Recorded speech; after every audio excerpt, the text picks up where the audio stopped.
check, check. I'm just getting my scratch on for a little bit.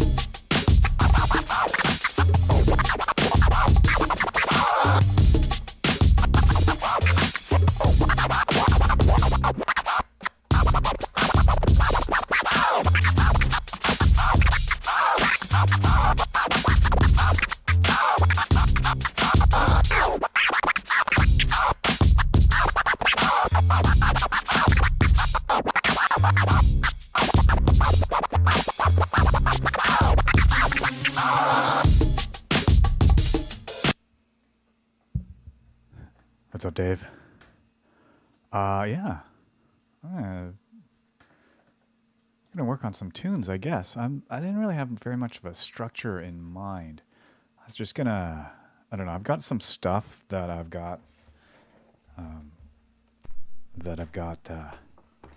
sort of in the pipe, but I don't know. Maybe it might work better to start something from scratch. We'll see. You know, let me just get my little portable turntable out of the way and get my little synth set up. And I had this idea.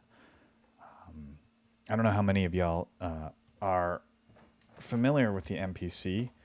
Well, most people are familiar with the MPC, but I'm not sure how many people have actually used it before. But I was an Ableton guy, straight up Ableton since 2005. So I've been using the same software for over 15 years. And there we go. Here, let's give a switch. Here we go. This is my little synth. I'm just getting into outboard synths. But yeah, this is my MPC. I'll see if you can see the screen. Okay, there's not a lot of glare, so that's good. I don't know if I can get this down a little bit more. There we go. Is that better? You can sort of see the screen. Yeah, I'm just gonna, I'm just gonna work on some tunes, and then we'll see. If you have any questions, let's chat, let's talk music. We can talk production. Usually I'm DJing, and I'm just kind of, I just kind of haven't been. I've been feeling the music making a lot more. So yeah, this is the Mpc Live Mark II. It is MPC stands for MIDI Production Center. I think it originally stood for MIDI Production Center, and now it's Music Production Center. Anyways, this is a fully standalone device, but it also connects to computers. And I have been using this for a little over a month and a half now, and I love it. It's amazing. It's definitely been one of my.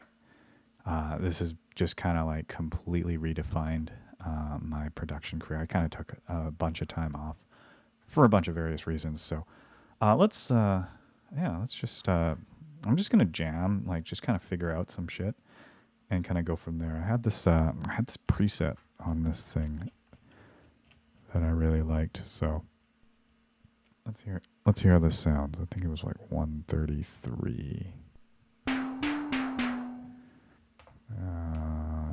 Tempo. Let's make it 102 BPM. There we go.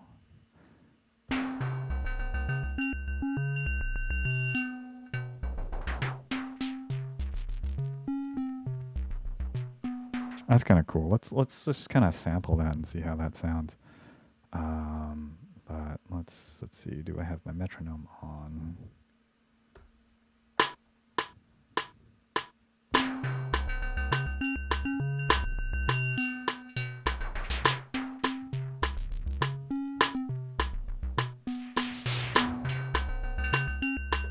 All right, so we're gonna go in here. We're gonna find my. There we go. And my external MIDI.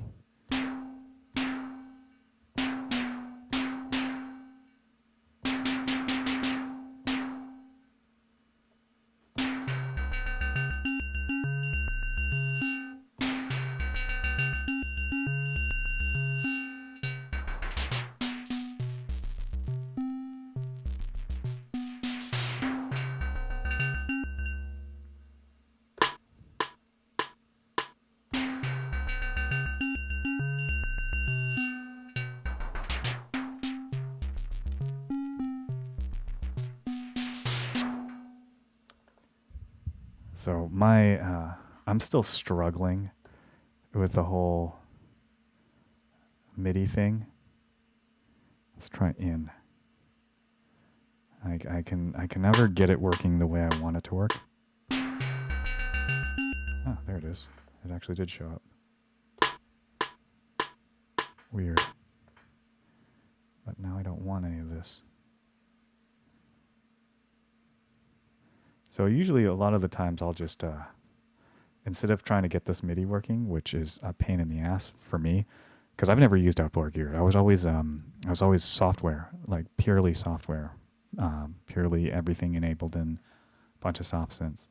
So usually what I do now is I just sample the audio. So we're just going to go in the sampler. We're going to go... Whoops, that's wrong. Let's discard. Oh yeah, we got to make my sample length up to a minute. And then I'm just going to get a drum machine going. Let's see. I had some decent ones. How about this guy here?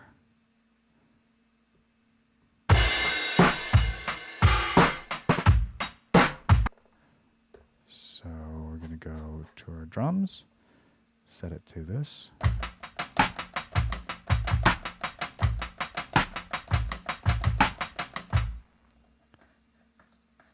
What's going on?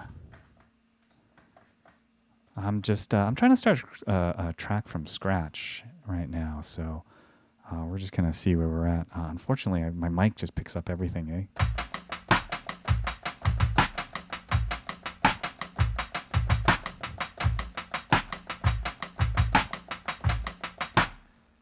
So let's just get a hi-hat in there.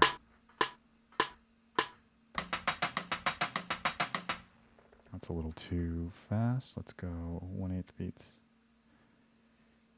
Undo.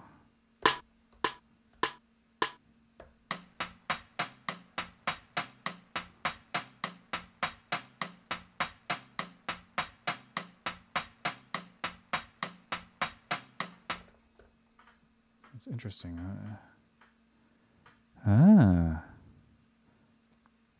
So one of the cool things that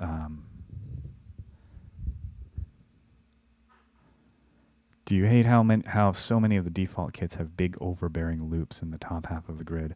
You know what? I just use these sort of default kits as starters, so I don't have to like sit down and pick out all the tracks or pick out all the sounds individually. And then as the song progresses, I'll swap things out, and usually I'll take out all those big overbearing loops. I mean, those are just kind of there for like jamming.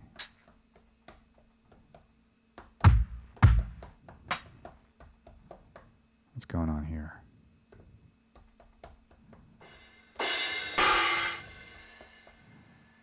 What happened to all my samples? Interesting.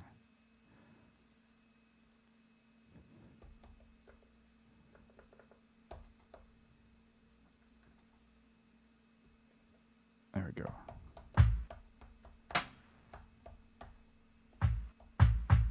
Oh, it's because I have note repeat on. Duh. All right, here we go. No.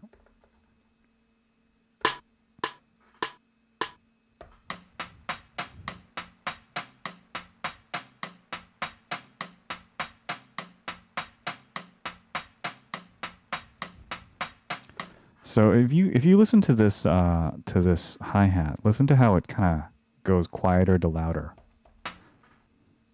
I'll just keep the note repeat on. Or like the timbre kind of changes. So one of the coolest things about the Mpc sampler is each button you can put up to 4 samples. So we got layer 1, layer 2, layer 3, layer 4. And these are all slightly different hi-hat samples. And then if you go in the Lfo Modulation, you can put cycling. So what that does is every time you hit it, it cycles through them. So you can create this like variation in your hats and your drums and your kicks or whatever And you can even put like 4 different notes in a bass line, and then you know, you'll press it and it'll kind of play a different note each time you press it. It's pretty cool. All right, so let's see. Let's go back to my audio, and then we'll go input config. We'll record here.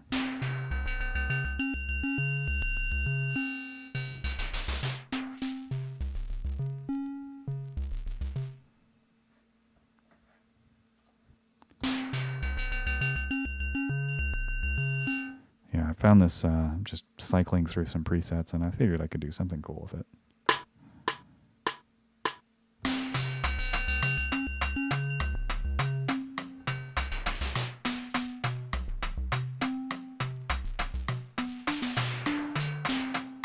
Okay, so I need to hit record.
To time correct this a little bit better, and here we go.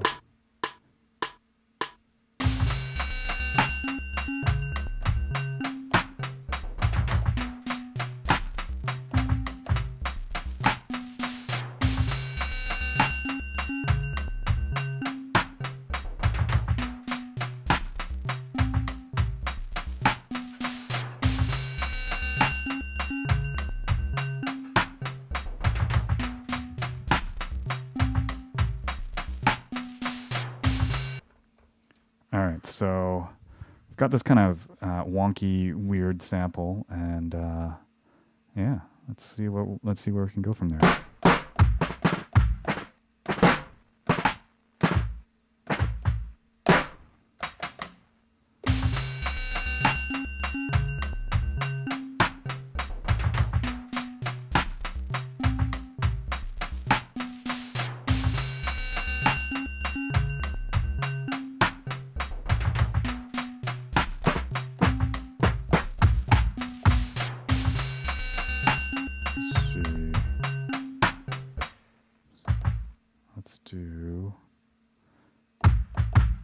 There's 2 kicks in here, so let's kind of do like this.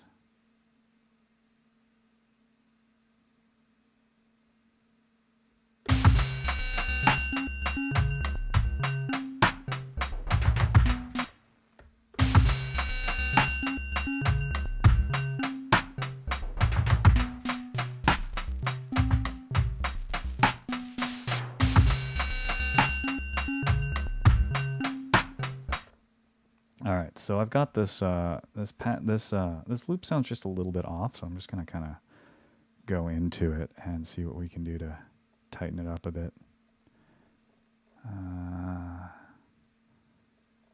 There we go, audio record. It's because it's starting here.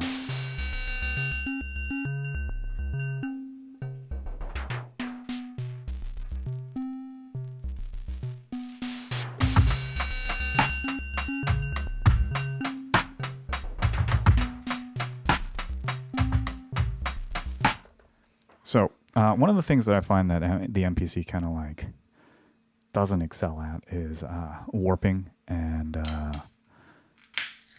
just kind of getting things in time. That's something that Ableton is so much better at.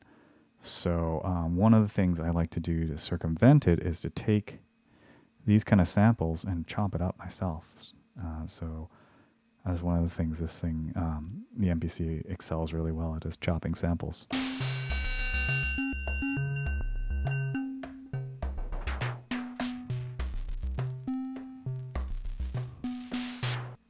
All right, so now we have this.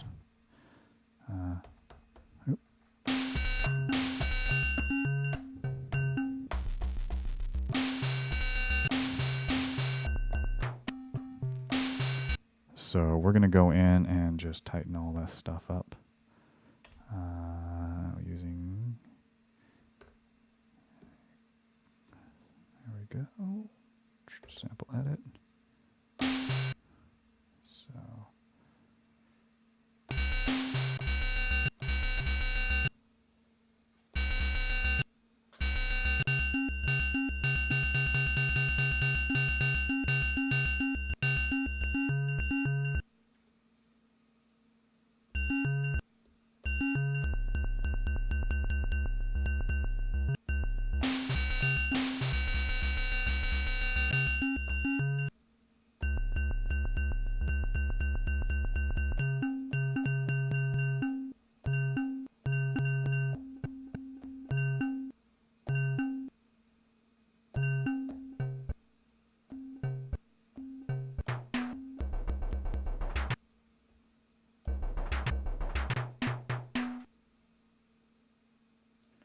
So I'm just adjusting the start points. Yeah, it is kind of like a slicer function in Serato. I mean, this is kind of what you can do with a sampler. You're slicing up chunks of the audio, and you can kind of rearrange it. You've got this in Ableton too, using the sampler or the simpler plugin. So, Dave, have you decided on a DAW yet? Did you end up getting Ableton? Oops.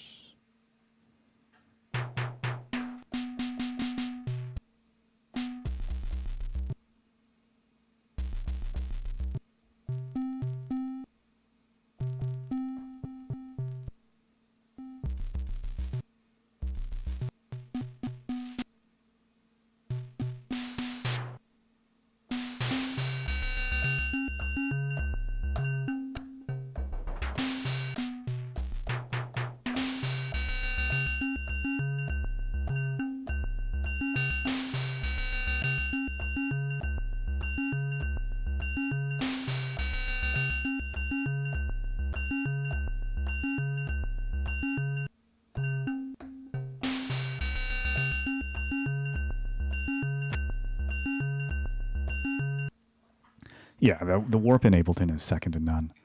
I've thought about, like, you know, doing this stuff like warping in Ableton and then kind of bringing it back in here. But, you know, I found this is sort of like a workaround, and, you know, this, you can kind of do kind of cool shit with this, but I'm going to put this onto a drum machine. Actually, no, I'm not going to do that just yet. First I'm going to, man, I did that all wrong.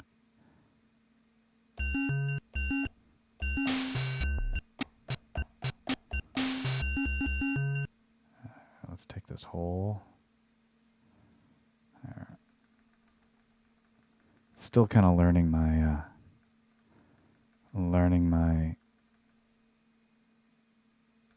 everything about this. So I'm starting over again. So unfortunately, you're gonna have to sit through that. First, I'm gonna normalize it, get a better level.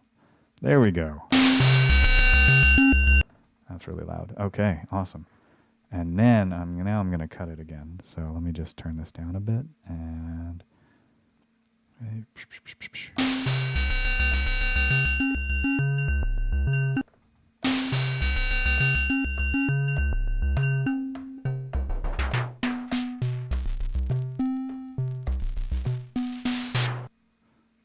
all right.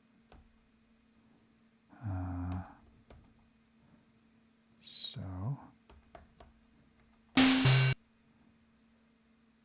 start.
go. Now we're ready.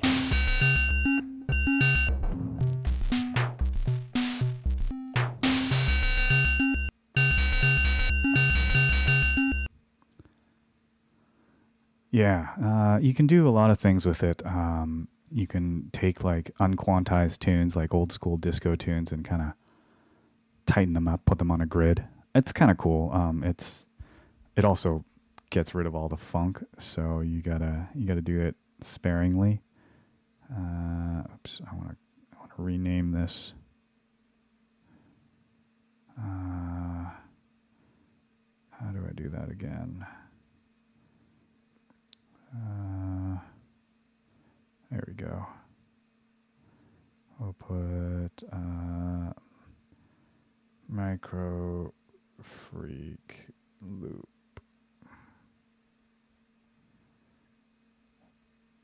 This is not the greatest touchscreen in the world. It's not the worst either, but convert drum program. So we're going to go in here. We're going to find my sample. I'm going to micro freak loop. All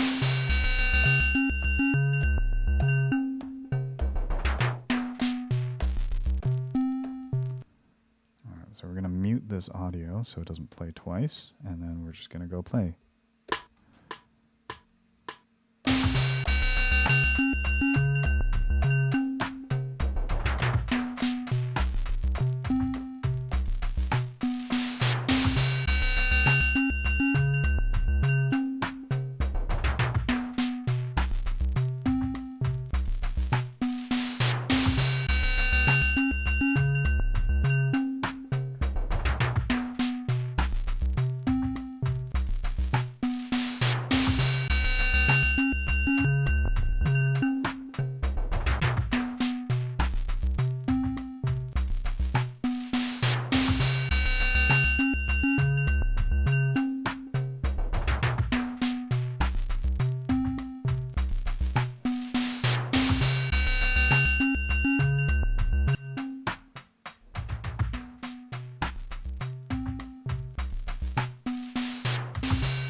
There's something going wrong here.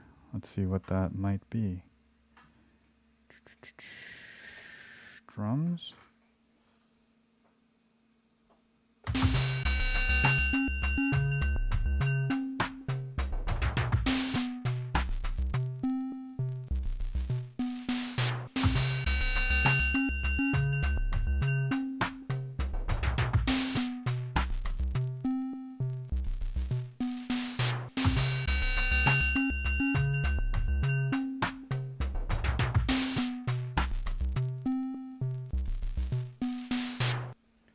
So that's the other kind of that's the other thing that kind of pisses me off about it. Like something will go wrong and you have to like sit there. Like for instance, all of a sudden my drums aren't making any sound. Now why is that? Let's find out. So let's go into here. It's muted. Why is it muted?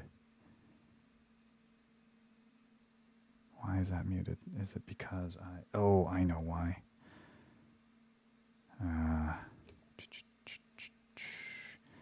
It's because I automated the solo on there. So we want to get rid of that. There we go.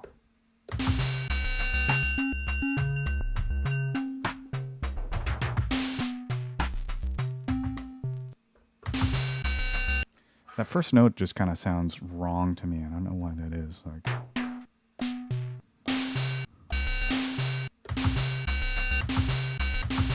it's like it's delayed by a second, and I don't know why that is.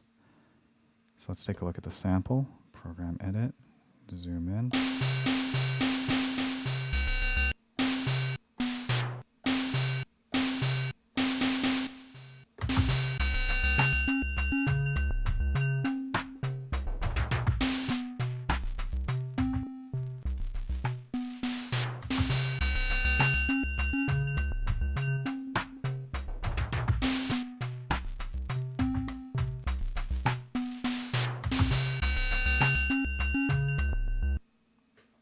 of a weird, yeah, it sounds like it's off, and I don't know why that's the case. So let's take a listen here. Maybe it's the...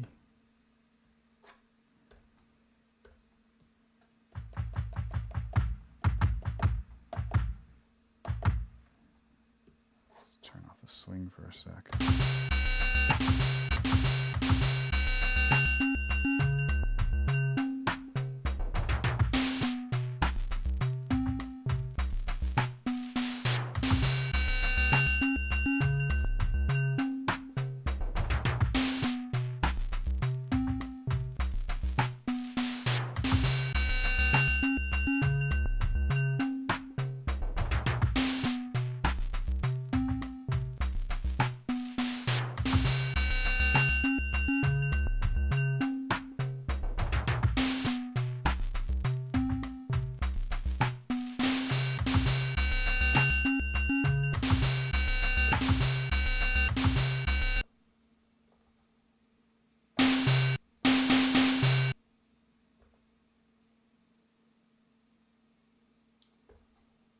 So there's a couple reasons why that could happen.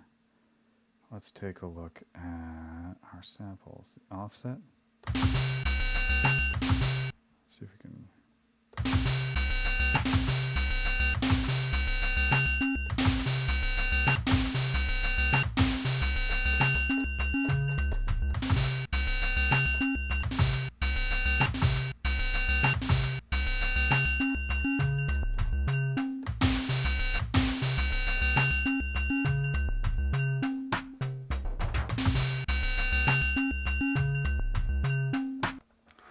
So this is the first for me, but yeah, that kick feels just a tad early, and I don't know why it's happening, because they both should be firing on the same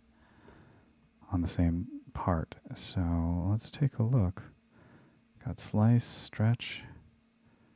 Let's see.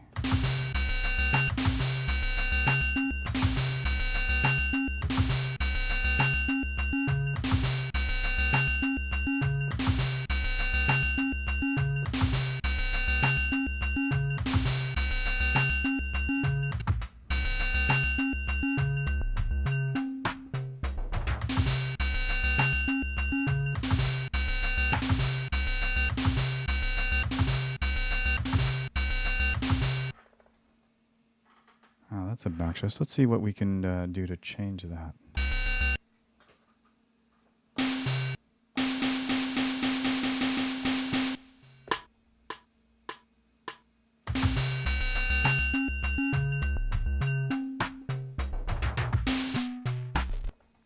All right, let's see. Let's see if I add something kind of cool to it. Dynamics. Put a pumper on there.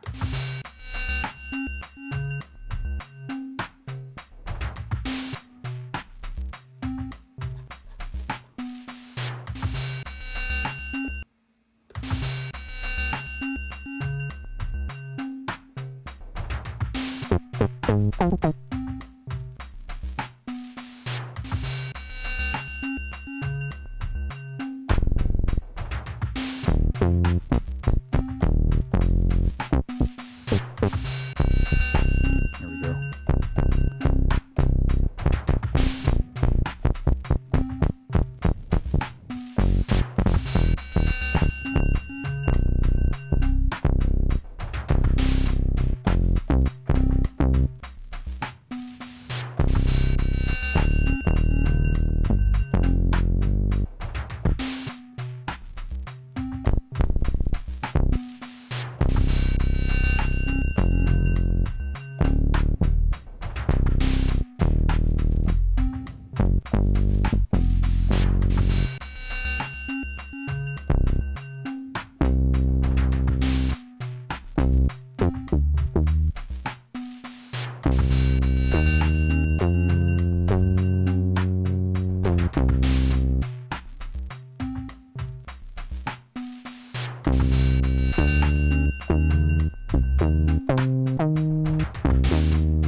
is a little shrill, so let's see if we can filter some of that out.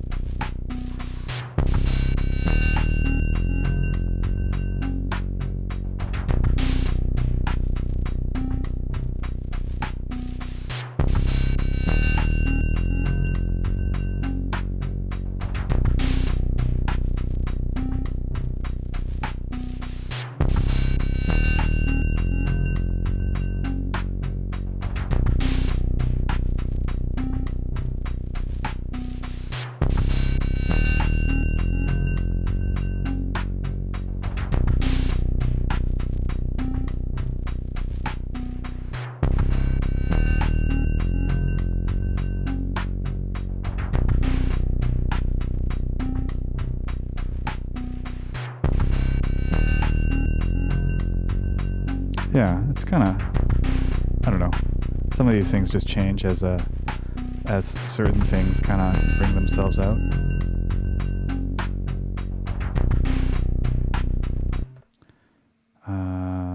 Okay, let's see. What else we got? I feel like that. Let's double that bass with a sub. What do I have here? Key group.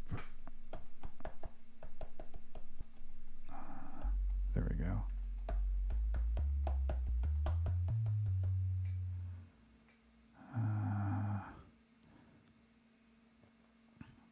Prad perform. Let's go.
So I want this to be a C, I think. I need a piano. Let's see, we got this here. Audio. Unmute. Let's actually do track.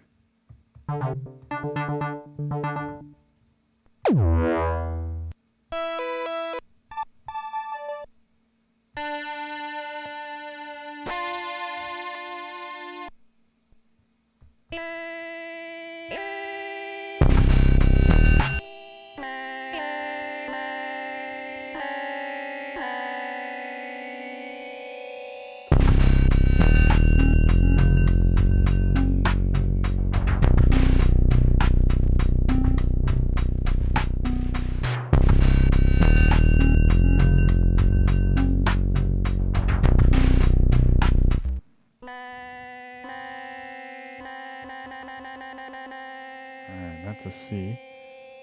So let's figure this out.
All right, let's see. I'm thinking some horns. I don't know. Hey, what's up? Is that you, Greg? I think it is. Yeah, it's pretty quiet on the sub. I got to do something about that, but I don't think it necessarily needs it right now. But let's see if we can figure out something. How about the vault horn? Let's see if we can find anything here. EDM instrument, brass horn. Let's see how this sounds. That sounds like shit. No, I don't want that. Clip launch, essential instruments. Maybe this will be horn. Do it. No. Oh, how about brass? Oh, by the way, the searching on this thing is just awful.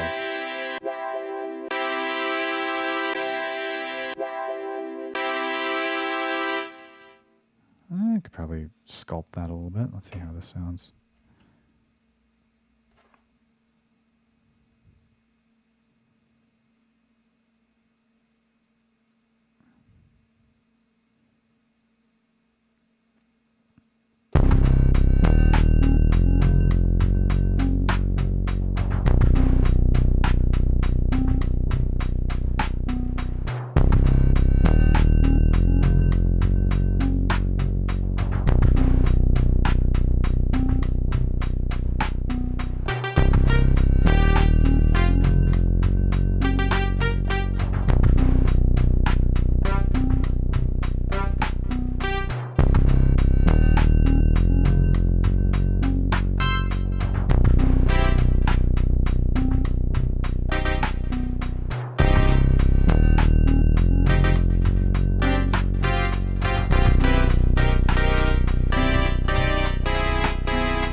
Chord here. Let's shape this. It's a little too. Let's cut out some of the highs. There we go.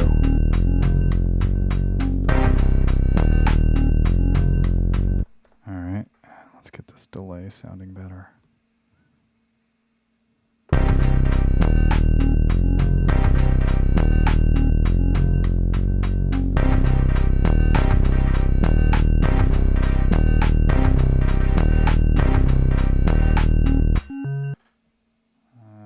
Change out that delay with something that I can sync. So let's go.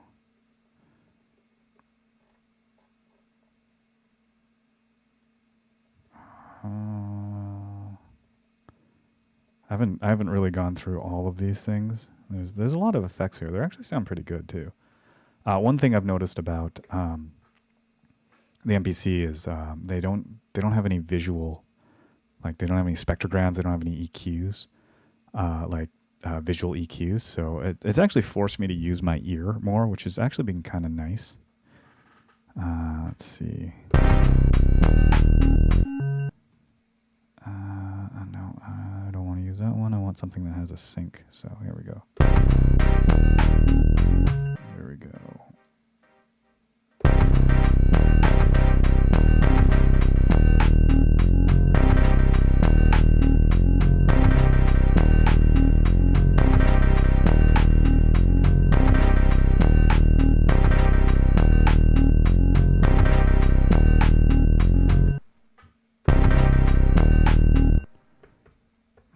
Let's see if we do this instead.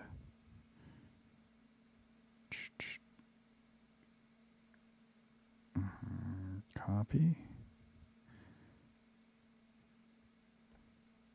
Paste. Just turn this off for now.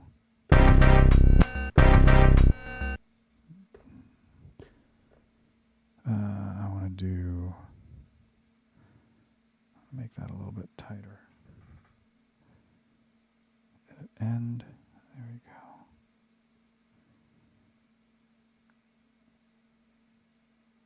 This is probably the worst screen in this. Like having to adjust notes via touch screen is really obnoxious. There we go. So let's make the second one a little bit less.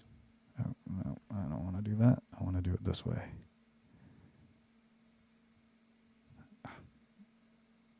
There we go. Bring the velocity down a bit.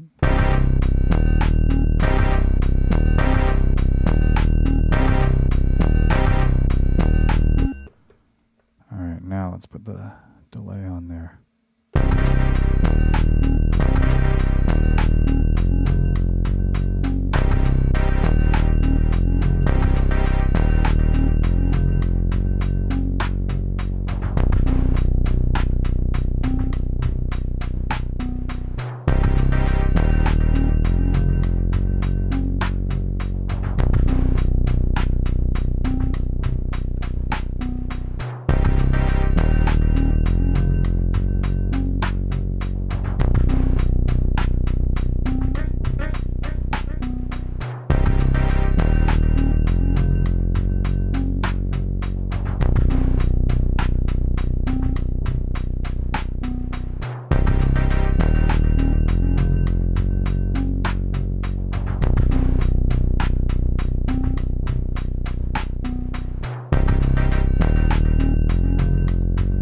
Kind of like early on when I was using Serato, and I was sometimes using mixers that didn't have a good echo out. I'd just put on a 1-beat loop and then just slowly fade out the channel.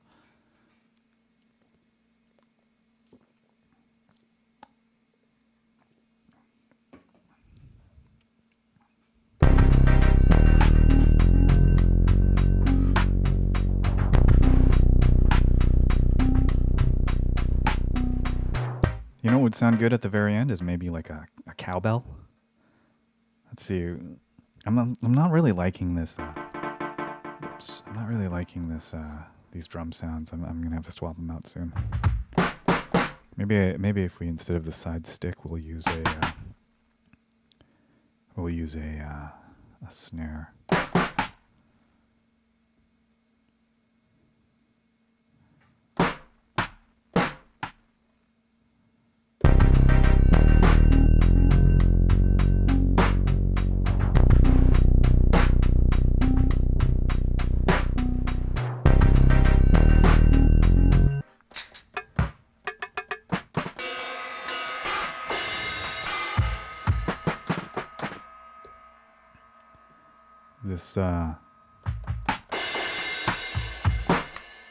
This kit just sounds a little too crunchy to me and a little too lo-fi.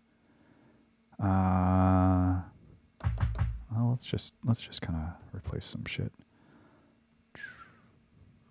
Kick. There. That's kind of cool.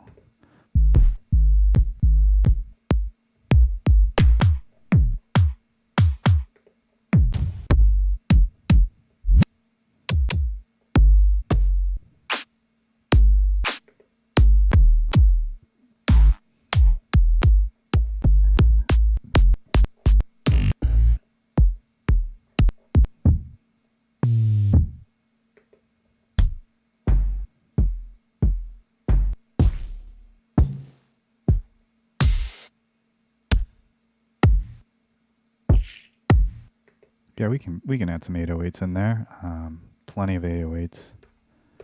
But I just want to take care of this one first. I'm actually going to take off all these effects.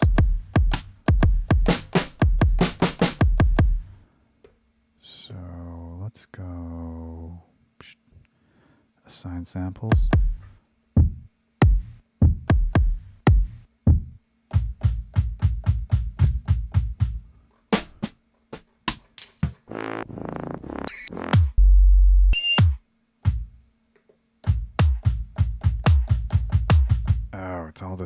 It's all this cycling. You see, I don't know if you can see the screen here. Probably can't. Yeah, I'm looking at my screen. You can't see it. Each of these things have like a, you know, I'm just going to ditch. I'm going to ditch this, this drum kit altogether. Delete it. I'll put in my own drums. Sign. Let's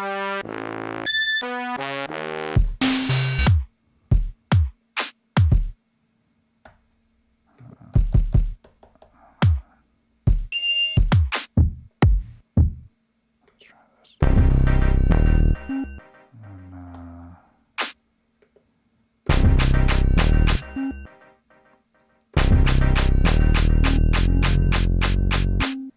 That's not right. How did that happen?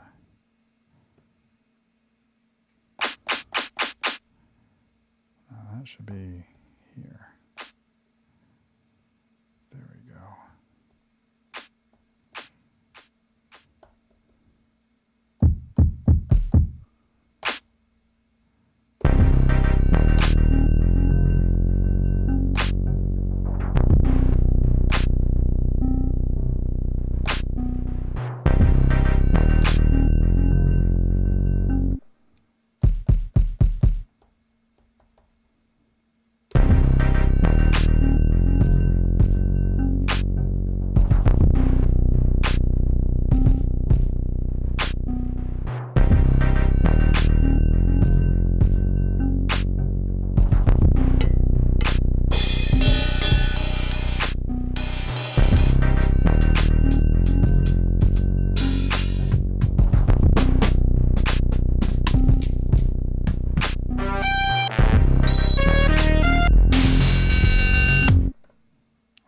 Better hat in there.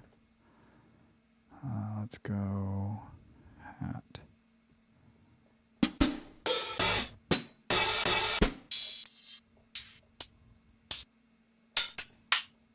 That's good. That's all. I always find this to be like luck of the draw. Just kind of scroll around, see what you can find.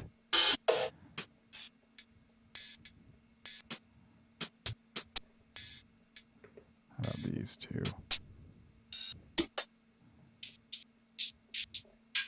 There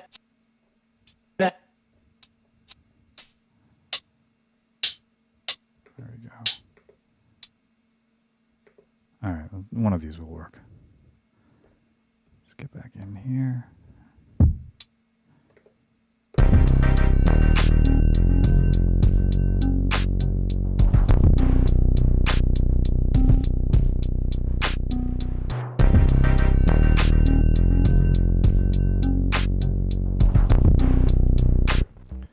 So I wanted to find a bell of some sort. Cow bell.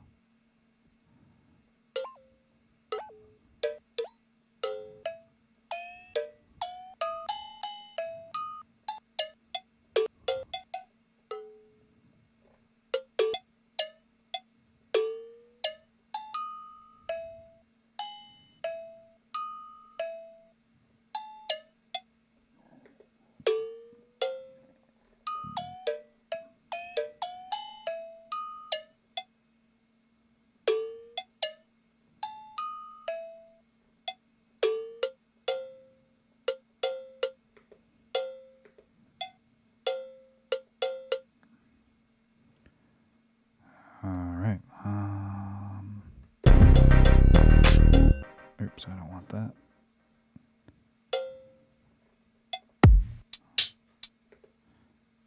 So let's do...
let's do that and give it a bit of this.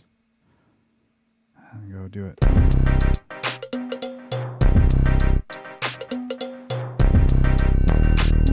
There you go. That sounds kind of cool.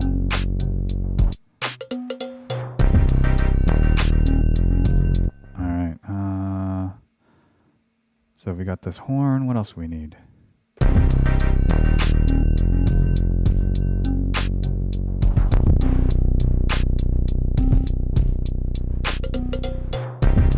It's actually a little bit too much swing. Let's turn it down just a bit.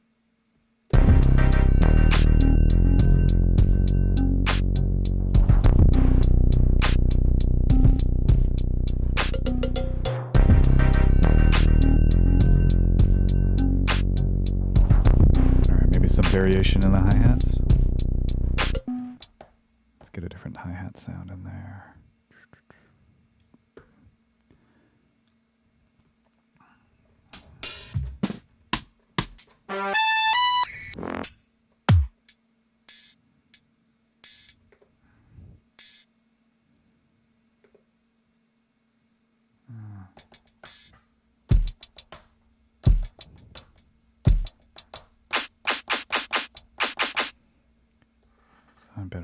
Let's find a better snare. Snare.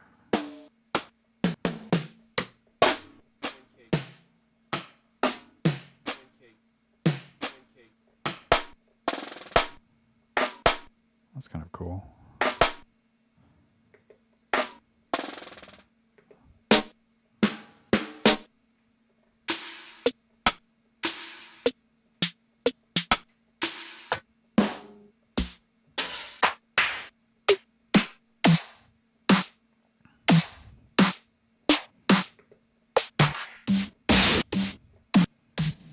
Clap. Let's see if it's a good snap.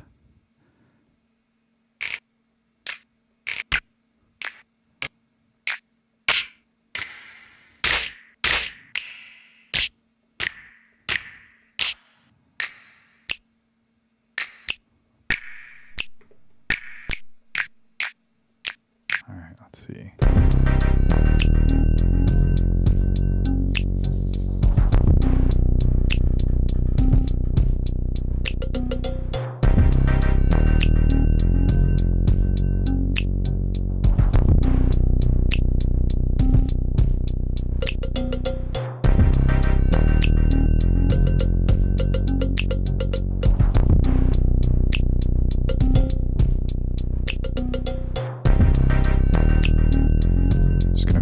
That high cowbell a little bit.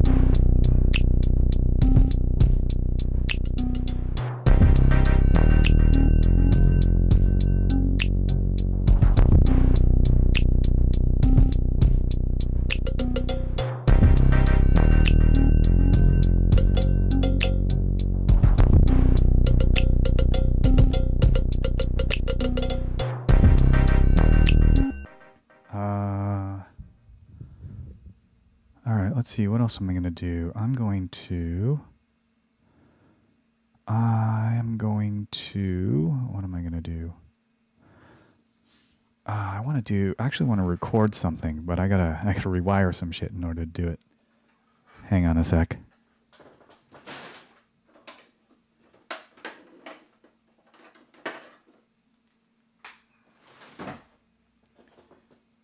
Right now I have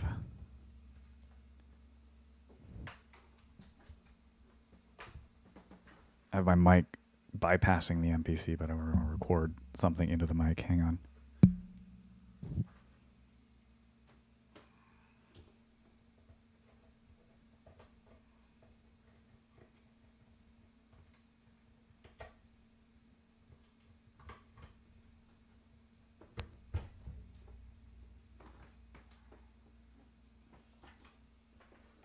There we go. Let's just turn this off. We don't need that. And then let's go here.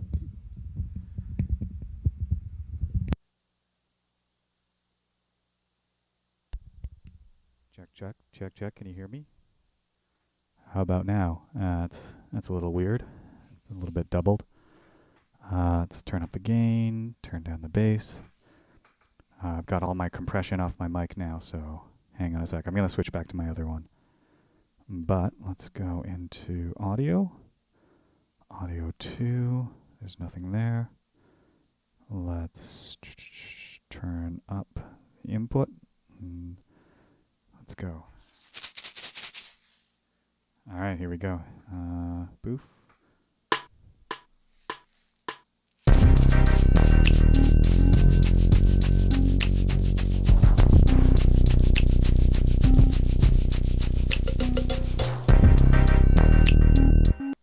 That's a little loud. I'm going to turn that down. Let's try that again.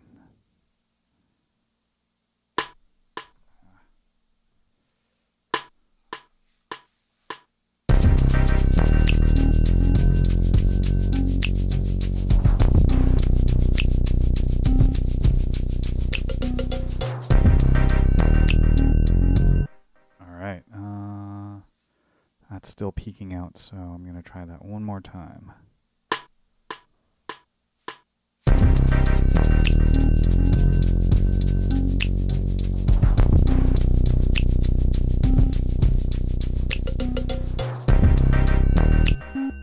All right, let's see how this sounds.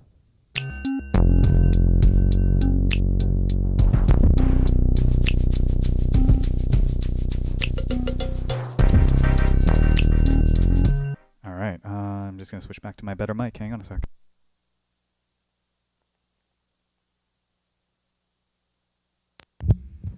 Hello. All right, here we go. So let's take that sample and edit it. There it is right now.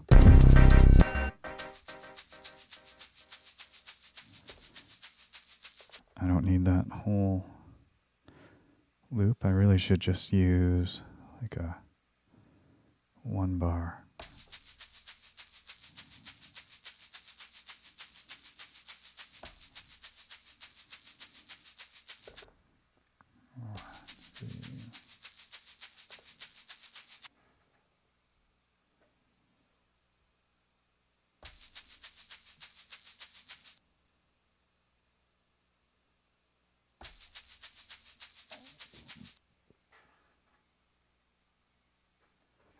All right, we're going to normalize that. And then we're going to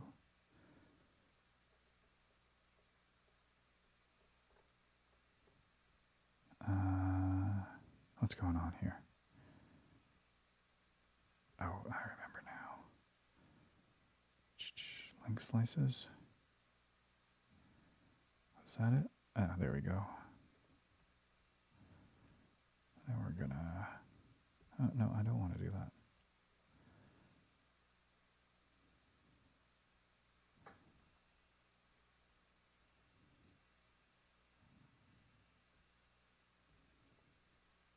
Oh, shit.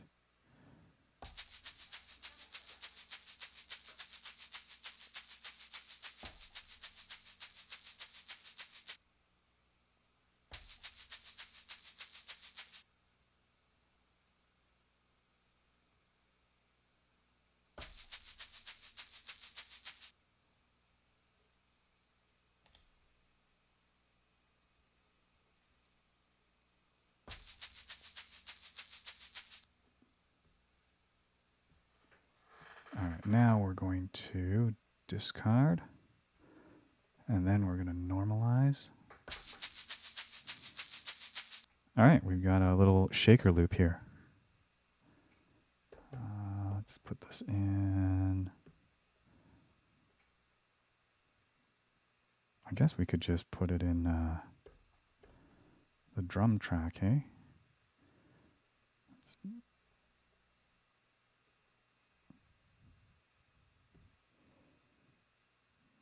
go assign this over here.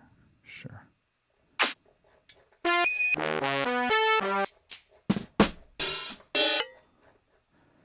One sec, I'm gonna purge a bunch of samples. Okay.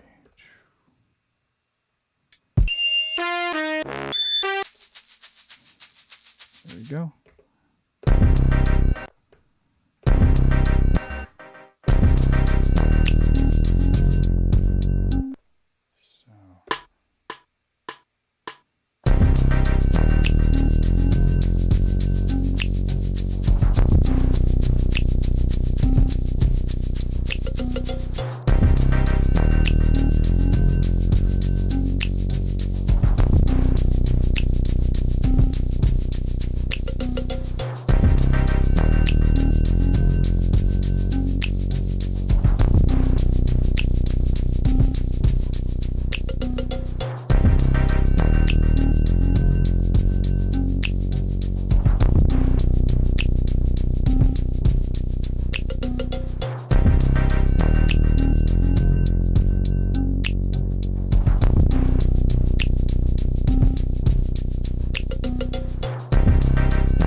So I really like this kind of pumper.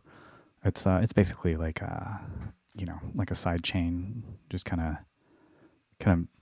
I put it on practically everything. Any sort of repetitive rhythmic sounds, any sort of pads, and usually kind of dial it down super subtle, so you can just hear the slightest amount of modulation. Yeah, it's like a way less powerful version of LFO tool. There's also sidechain on this. They call it Mother Ducker, which is kind of funny, but and you can get a little bit more of the pronounced kind of like really electro pumping sound or whatever. But I kind of like to put this air pumper on just about everything at like 20 to 30%.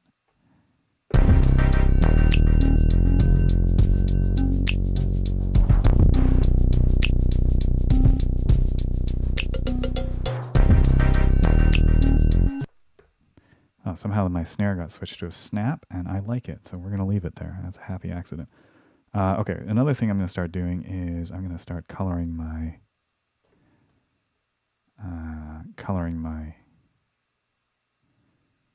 pads. I always like red for kicks. This shouldn't be a hat. This should be a snare.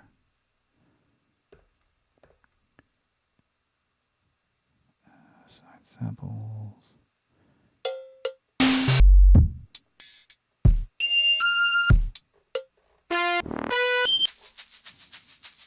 Accidentally purged all my snares, so let's just go find some snares.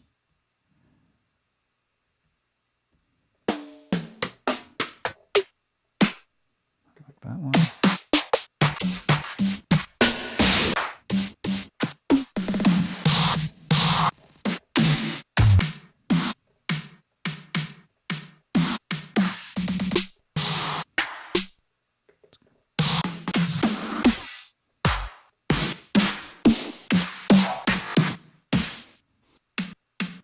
One thing I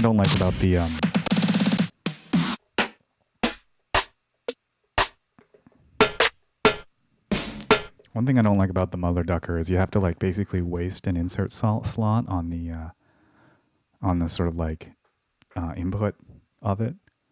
Like I kind of hope on an update they just include a Mother Ducker input on, you know, somewhere in the sampler or something like that, or just in the track edit.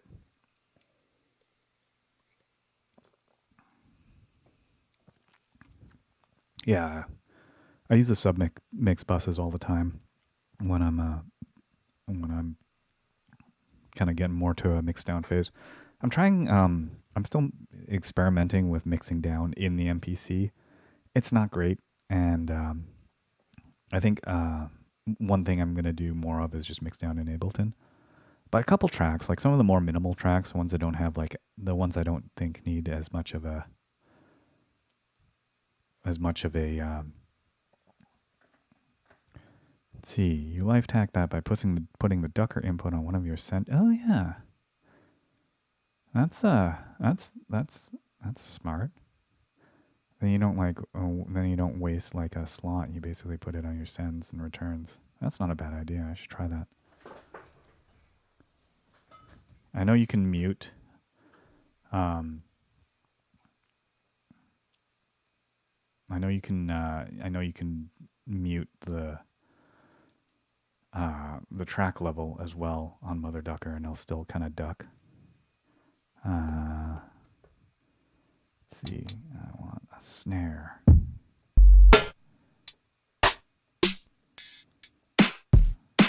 like that one.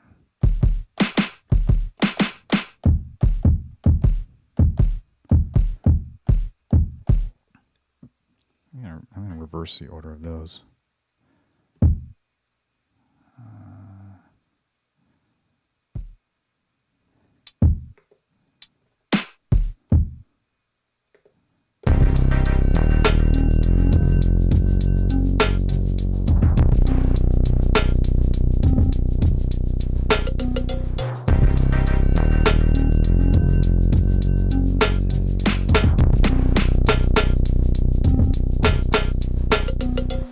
I did not. I want that to be the snap still.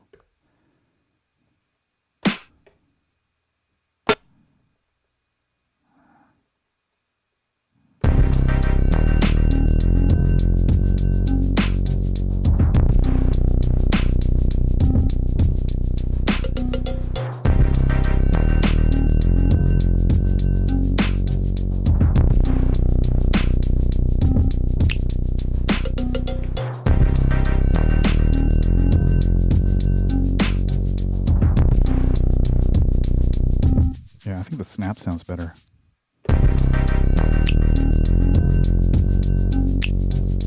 Super dry though. Let's put some reverb on that snap.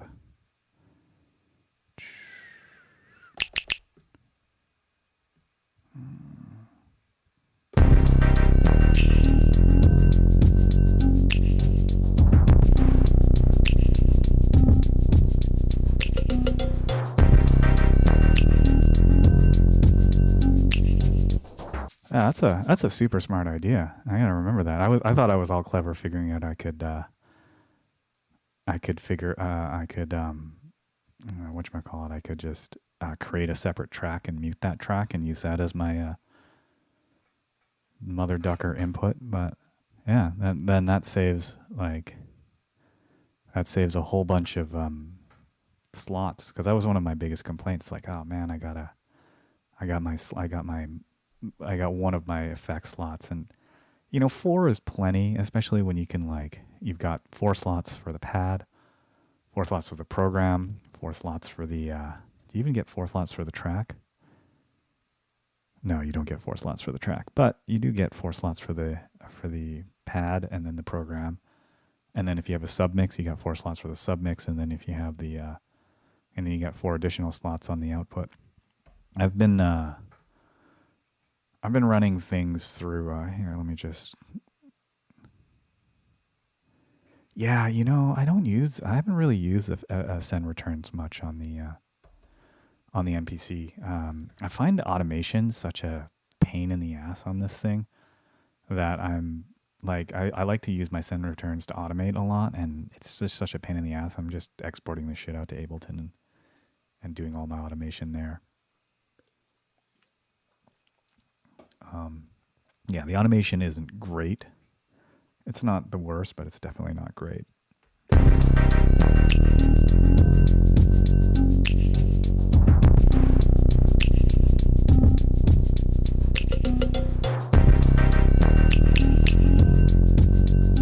Bring down some of those.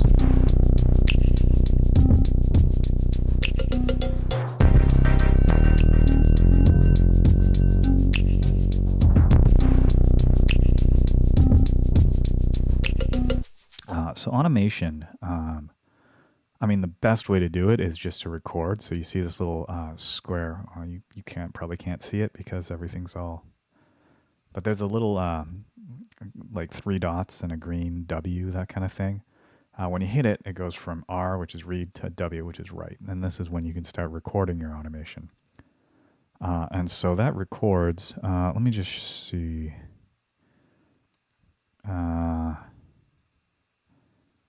Here, let's do something with this bass line. Let's see if I can figure this out. So we've got it here.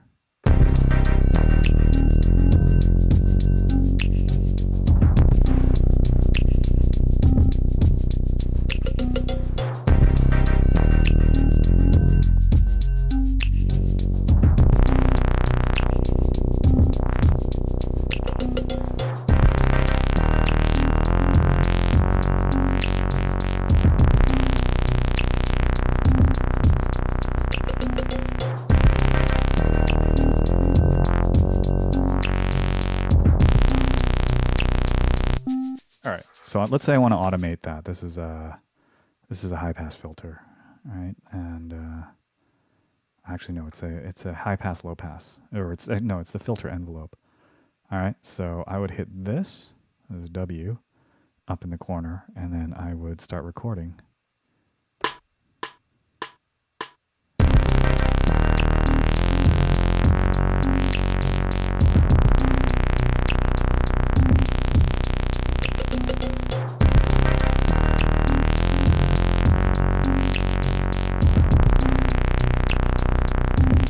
Right? So you just got to remember to hit that back to W, otherwise anything else you do will restart recording. And that'll record to the grid edit here. So if you bring this up, you hit velocity, and then you can, and there's my can you see that? Yeah, let's see if I can, yeah, there it is. And there's my automation I recorded.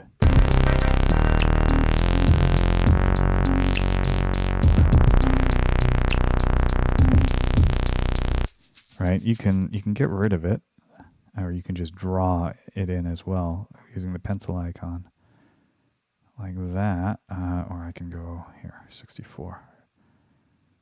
There we go.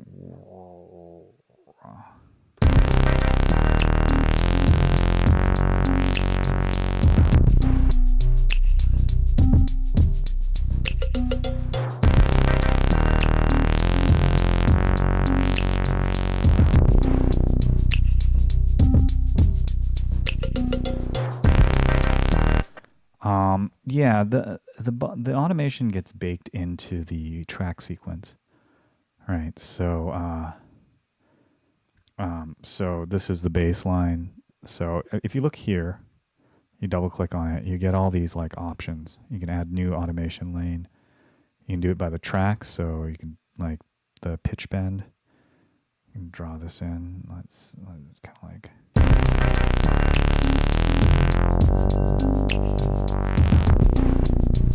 That was kind of cool. Well, just the kind of sound. I don't particularly like it, but like just the way it works. But you know, and then so anything in the program you can bake in, any of the plugins you can do. So I'm gonna get rid of that. That's a little too extreme. That.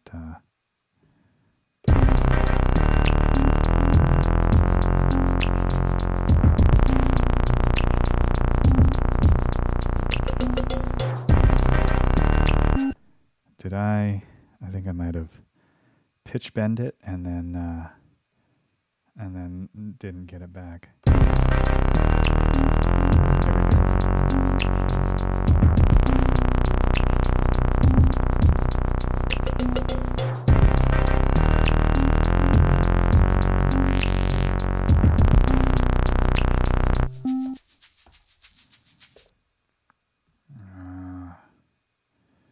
Let's bring this back to the.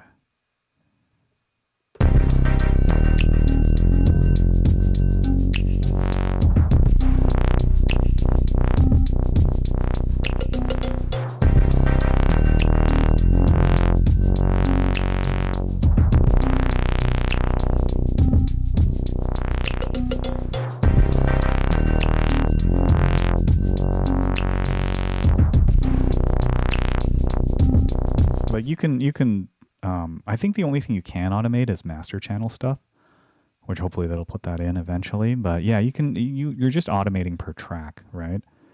So the automation that I'm doing is just for the bass, and I can access it from the grid edit. You know, if I were on sub, or on my lead, it would be a completely separate automation.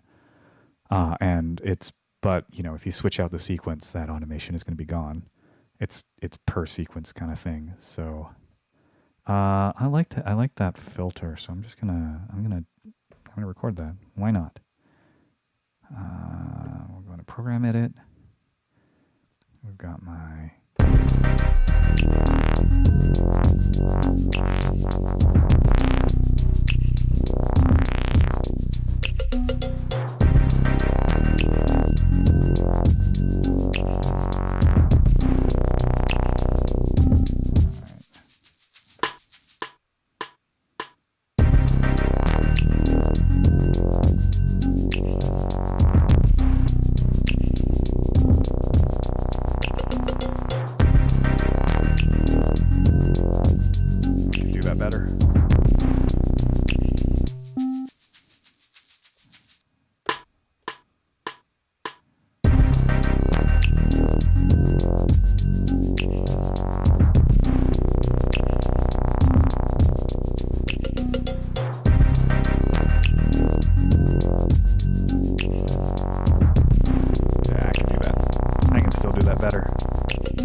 that's kind of how automation works. But you know, if you like the really precise stuff, like I like to do in Ableton, you just can't really do it here. I've got an aftertouch. What is this aftertouch doing?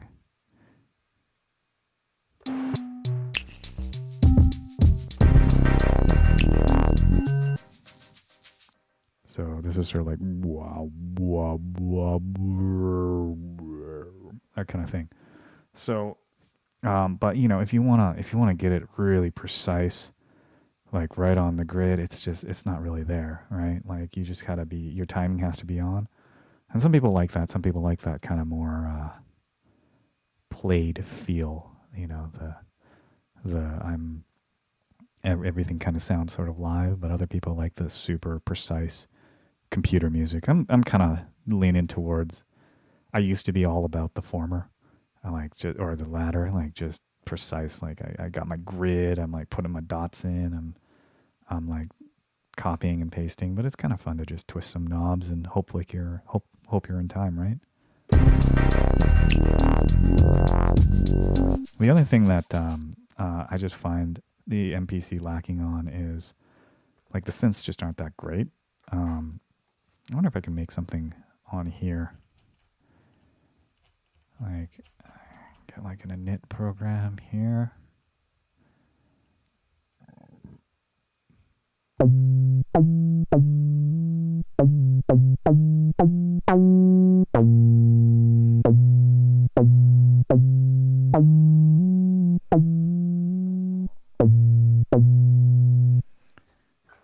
Let's see, what do we got here? Oh,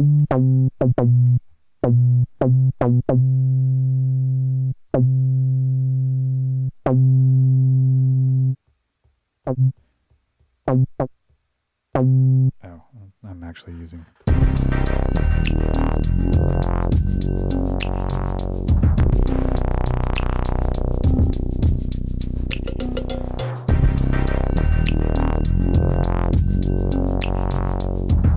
Like the baseline synth doesn't have any modulation in it.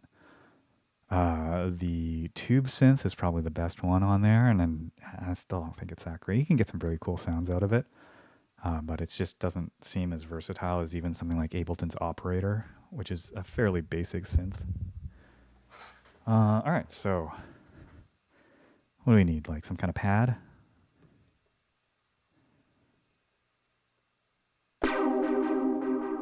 This is the tube synth.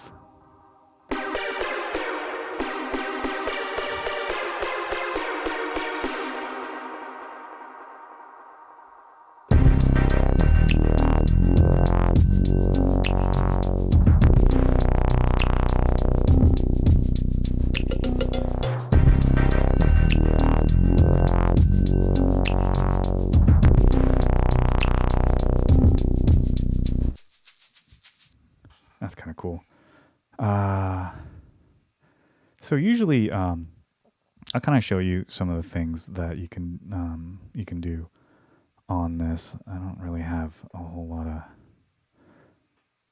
Here, let's vary up the hi-hats. That's what we can do. Let's go back to drums. Oh yeah, I forgot to finish coloring my pads. We need a crash.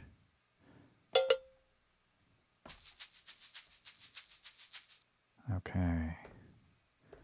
Let's get a crash in there.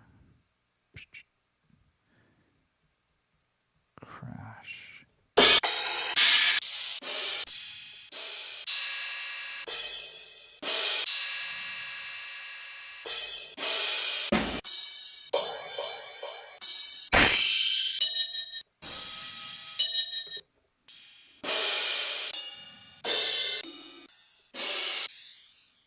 That's kind of cool.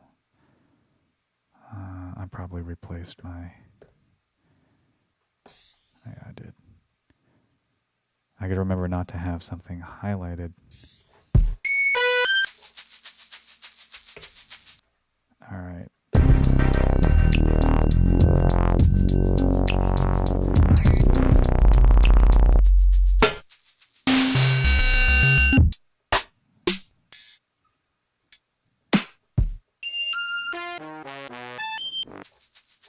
Where are my crashes? There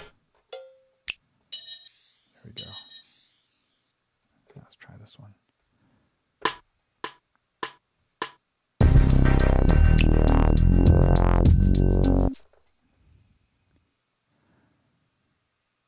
Yeah, I've been having a lot of problems doing that. It's not just the latency. Like the latency is there, but you can compensate for it, you can fix it. But I'm having a lot of problems where it's just kind of like it's having trouble syncing the tempos, or like I really like using the sequencer on this thing, and the sequencer doesn't, like, I haven't figured out how to get it to sync properly, where this will follow the tempo on this. So really, I just kind of do it in audio, which is good to an extent. But if you really want to modulate, like if you want to tweak some knobs and mess around with like filters and shit like that, you don't get that. You kind of have to do it in your recording, and that's about it. You don't get to change it as it goes. But I'm also having trouble with like notes getting stuck, like the aftertouch going like crazy. It's just kind of weird. I'm still like I said, this is the first time I've ever really been using outboard gear, but but it just hasn't quite worked for me as of yet. I haven't figured out the best way to do it, so I've really just been like, I dial the tempo into this as the same tempo as that, and then I just start playing, and then just chop up that audio. Here, let's pull this thing out. There's some cool sounds in here. Let's see what we can get. Audio. Let's do a new audio track. Input config.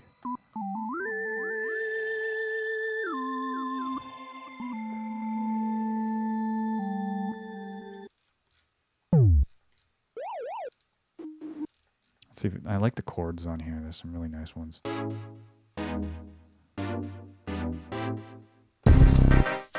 So we want this to be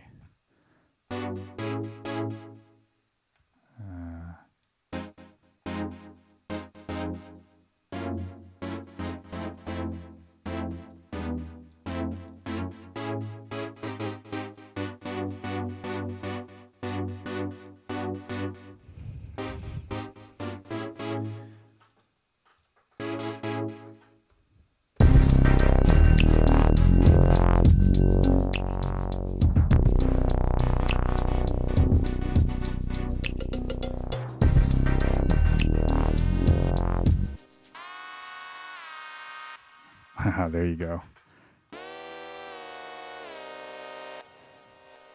That's kind of cool. Let's try that.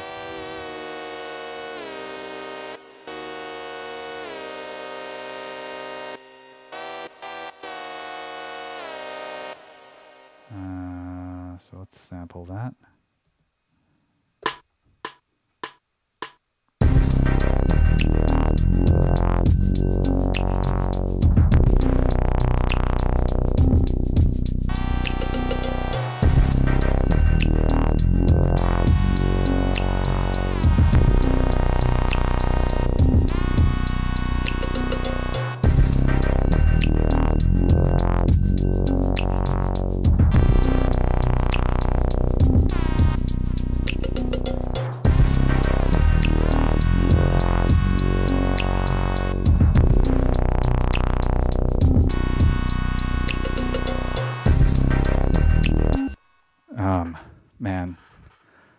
still hate the using a pad. I'm a keys kind of guy, but here let's do this. Chord. Chaos. Do it. Sample edit. Process. Normalize. I think this is it.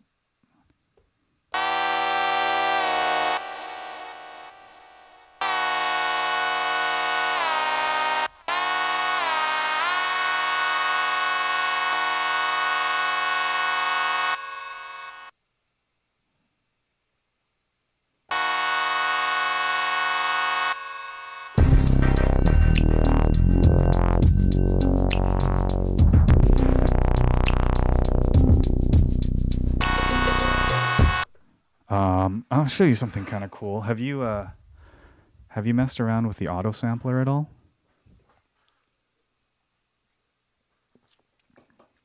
I think we all need a Moog 1.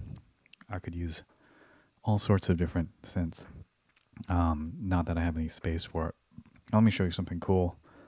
I don't know if you've learned about the auto sampler. I'm just going to find a...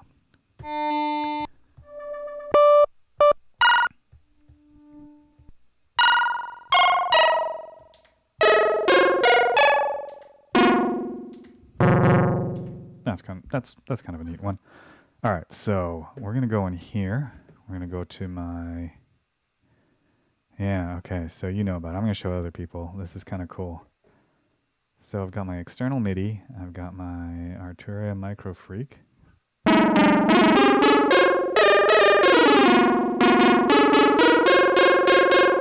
think that's all I should need. And if I go into my sampler and auto sampler.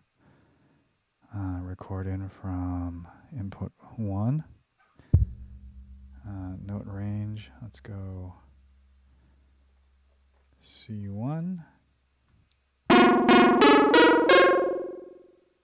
Let's do 1 second. Let's do 2 seconds.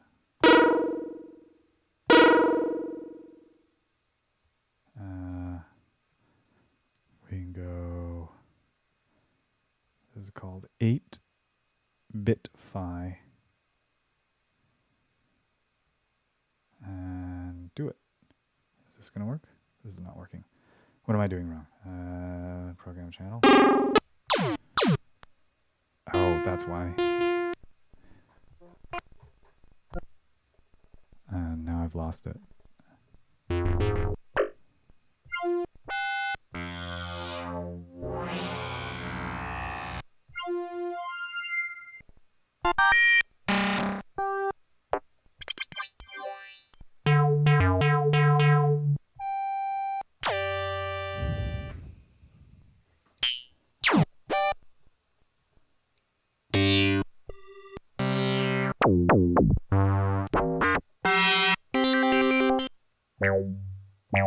Yeah, let's try this one.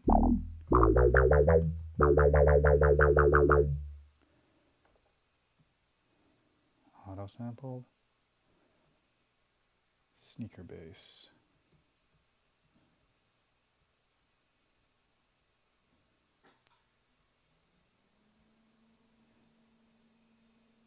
Track name, external MIDI, note range, let's try C0. This is like every 6 notes it samples. Let's go 1 second.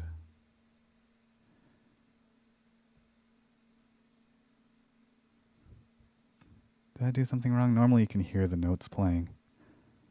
I might have done something wrong. MIDI port, that's correct.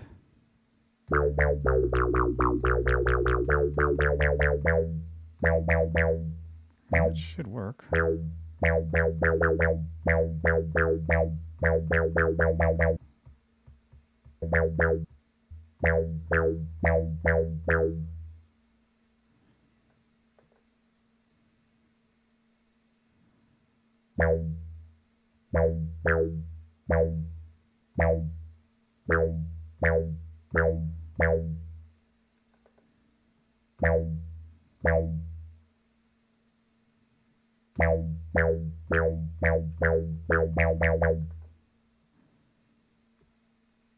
Nope. I've only done this a couple times, and I've never, like... I'm always, like, forgetting something. There's always something I'm getting wrong here.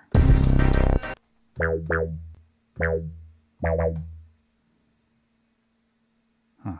We'll find out.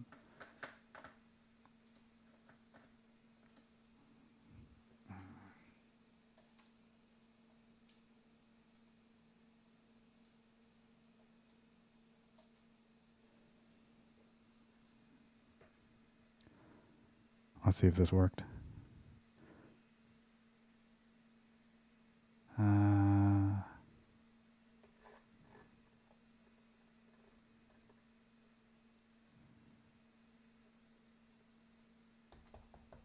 Yeah, it didn't work.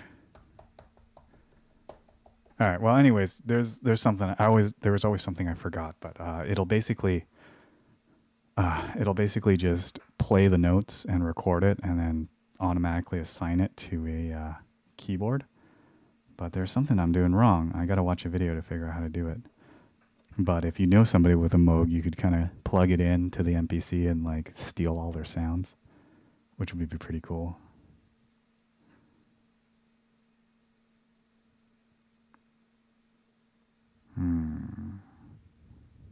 Now I'm like wondering what I did wrong. Ooh, that's what I did wrong.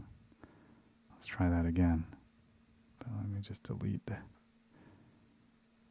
this program. Delete this program. And put this back to MIDI. That's what I want. So we go sample there. External MIDI, MIDI 0. Sneak bass. Do it. There we go. That's when you know it works, when it starts playing the notes.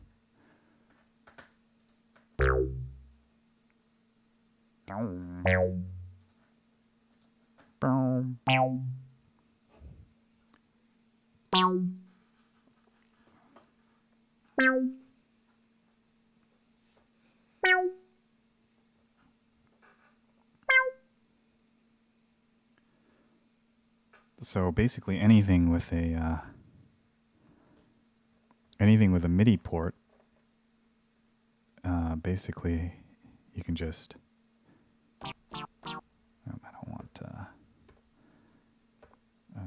do not want chords. There we go.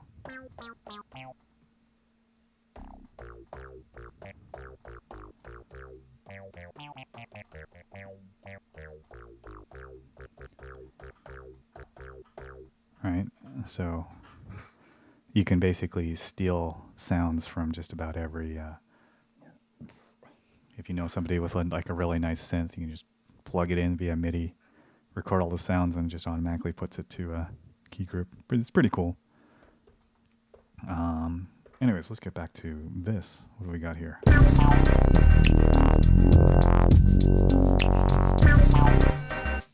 the hell is making that sound? Whoops.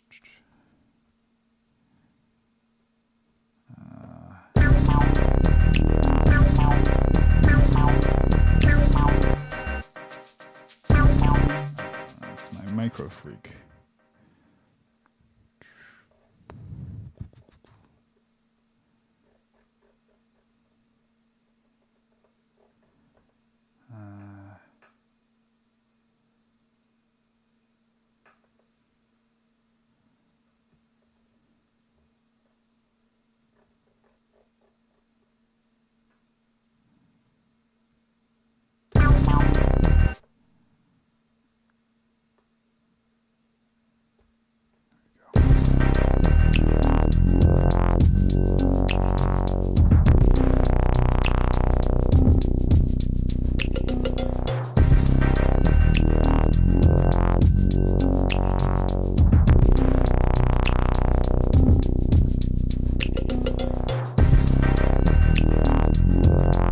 up, Maculate? How you doing? Congratulations on your partner party. I'm just making some tunes here. Let's see. Let's do this.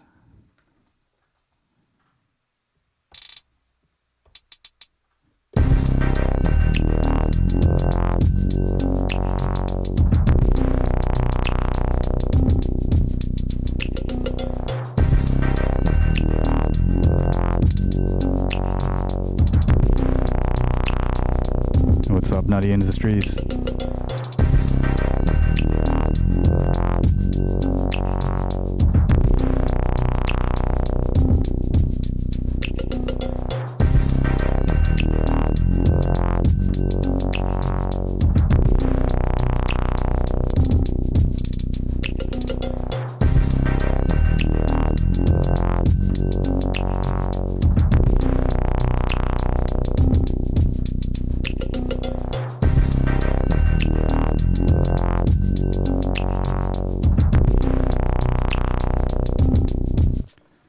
Yeah, all right. That's kind of cool. I don't know what else I can... I'm kind of drawing a blank right now. Maybe some kind of pad. Some kind of like something high frequency, I'm thinking.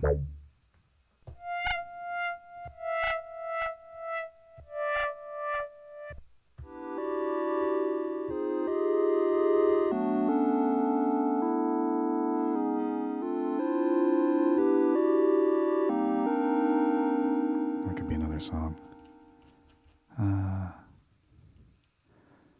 Yeah, some kind of...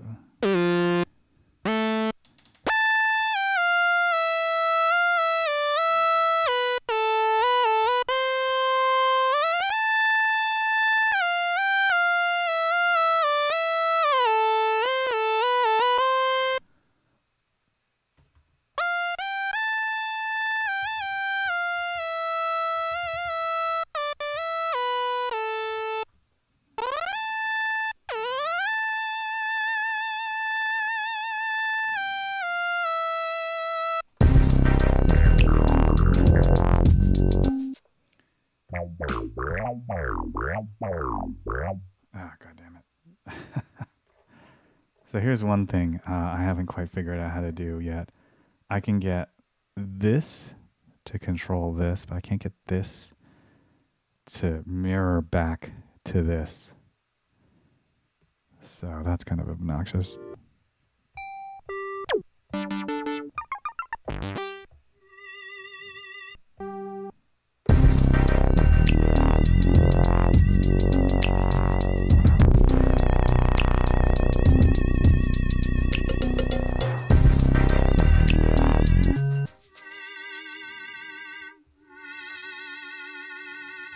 That's kind of cool.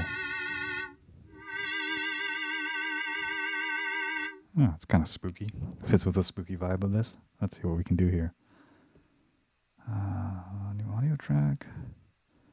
In.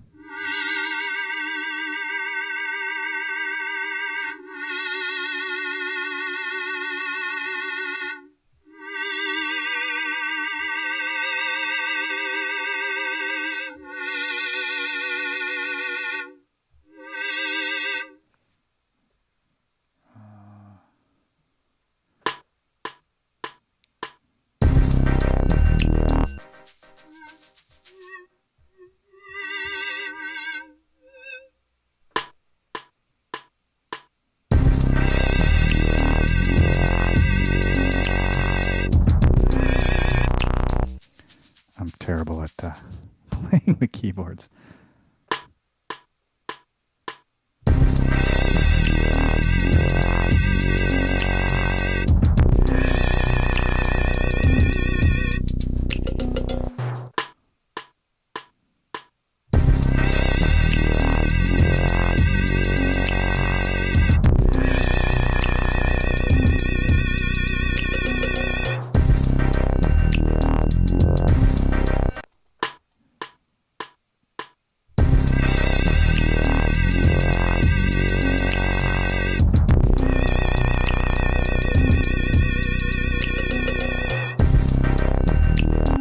This is where the MIDI helps. helps a whole lot more. Yeah, you know, it's I think you can do some cool stuff. I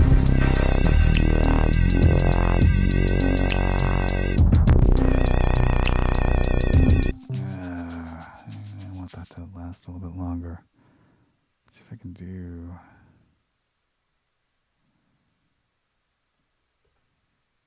Copy.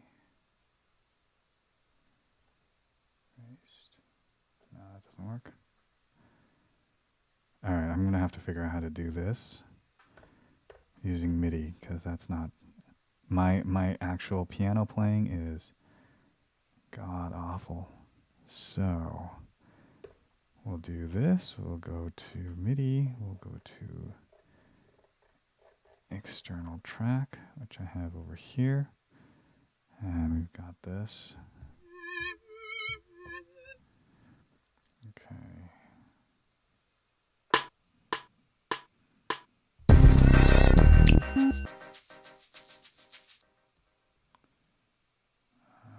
Undo.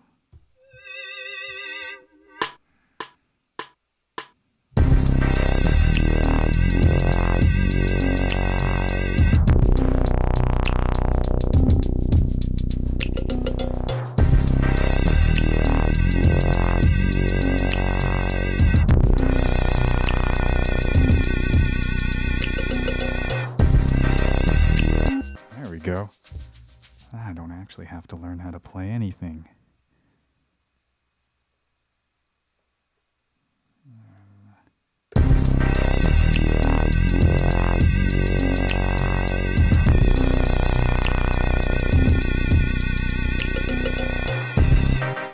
I was earlier recording through the audio tracks. I haven't actually messed around with the looper all that much. All right, let's get some modulation going here.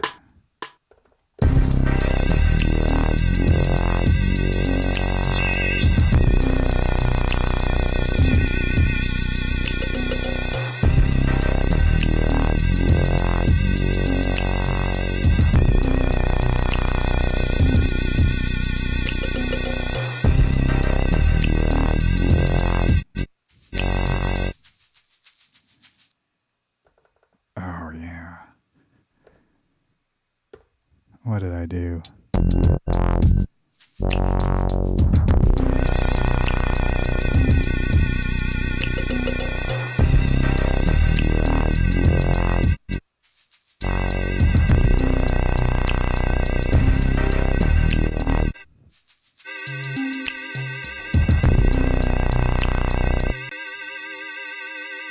See, this is the shit I'm talking about. This is why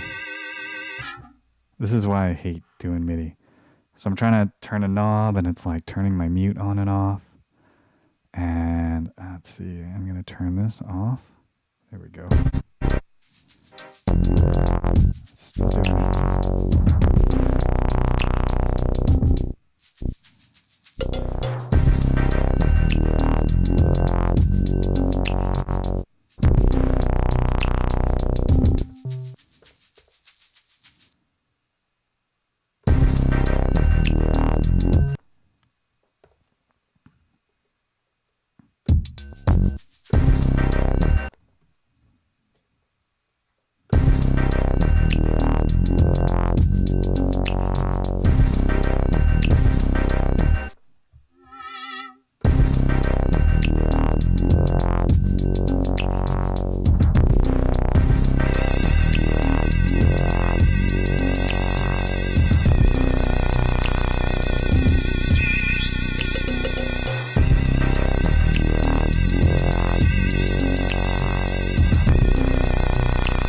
Fuck it, we're just gonna do audio because it's just so much easier.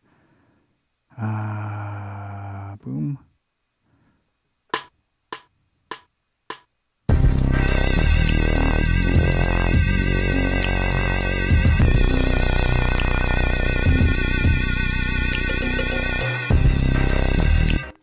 All right. We're gonna turn off this bullshit. Eventually, I'm going to figure it out. One of these days, I'm going to sit down and spend like a whole weekend getting it right. But yeah. Yeah, no, I was messing around with that. None of that was working properly. I think right now I'm doing through USB, and I had like my MIDI input, my MIDI output was set, and then my MIDI port. But yeah, maybe it's in here. MIDI sync. Oh yeah, I do have control on. There you go.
All right, let's see what we can do here now that we've got that working.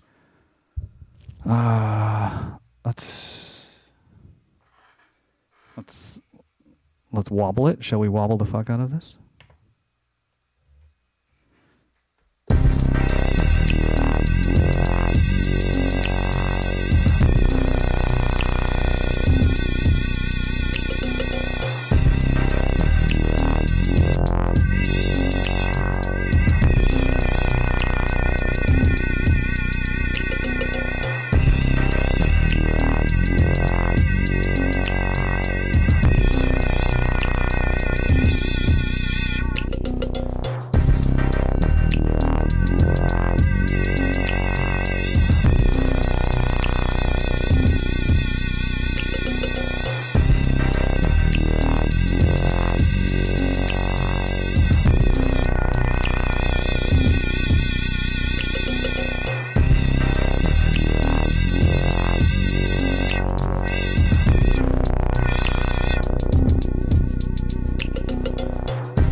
sounds kind of cool. I don't know. Maybe the wobble is a little extreme, but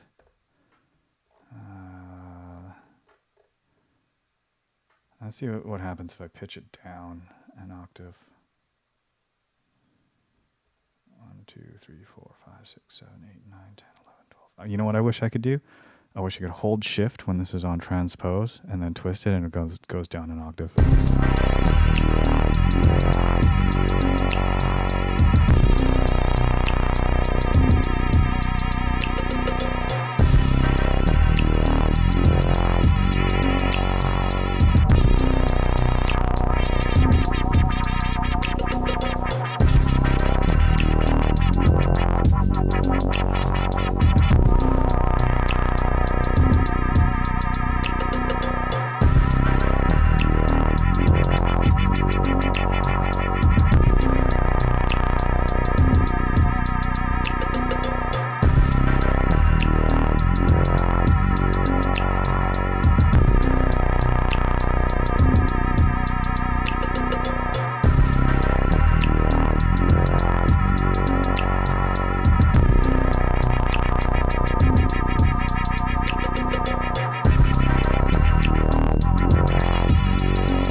Yeah, I was thinking more of like a slow, like solid for the beginning, and then building up into the wobble. But I can't quite figure out how to get it. It keeps resetting on me, which is kind of obnoxious.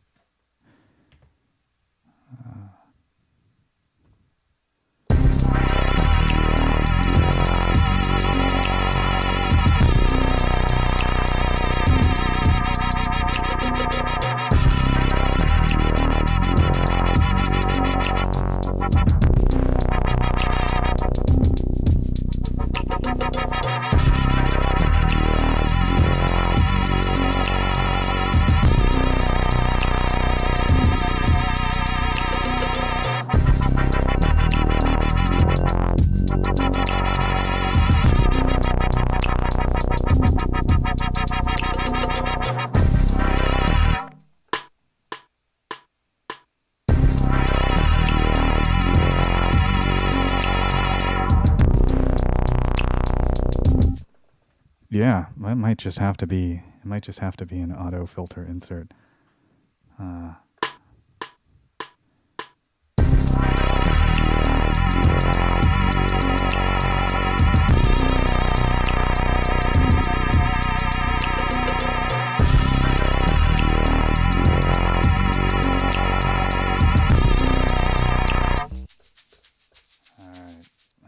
Just gotta turn off a few things.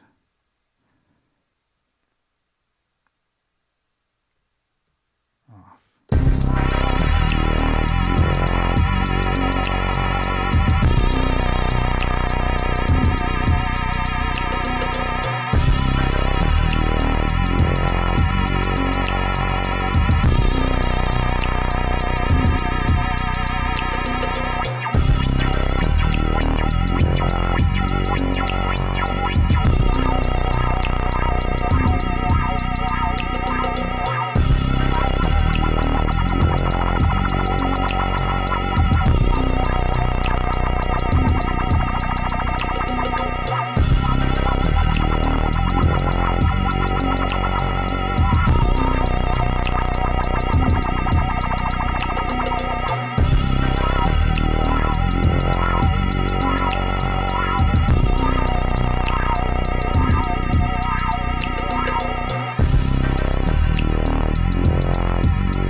Now, I just need to figure out how to automate that because this does not have a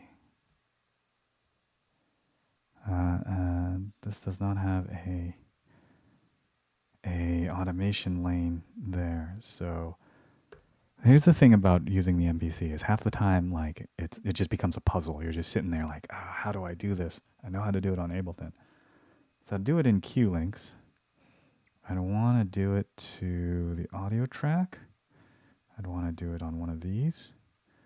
I'd want to do a parameter, send. I guess I could do it to a send return. No pad scene. No pad parameter. What's in there? Pad mute send return. No. Project. No, it's not there either. Insert. That's what I want. Insert 2. There we go. Try wet. There.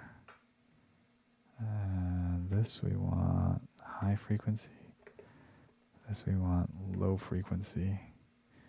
And this we want, let's go rate. All right. So now I've got all this there. I can probably start automating.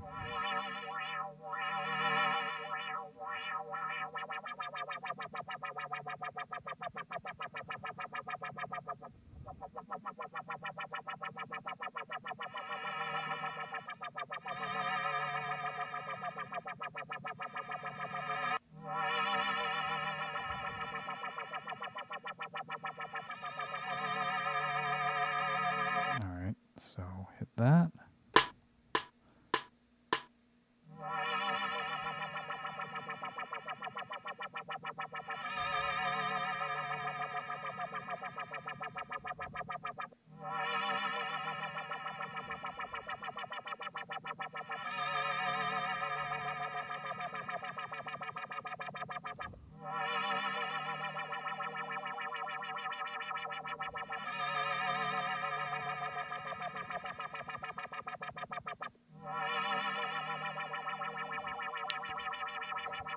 All right. This is super quiet, so let's put a compressor on there.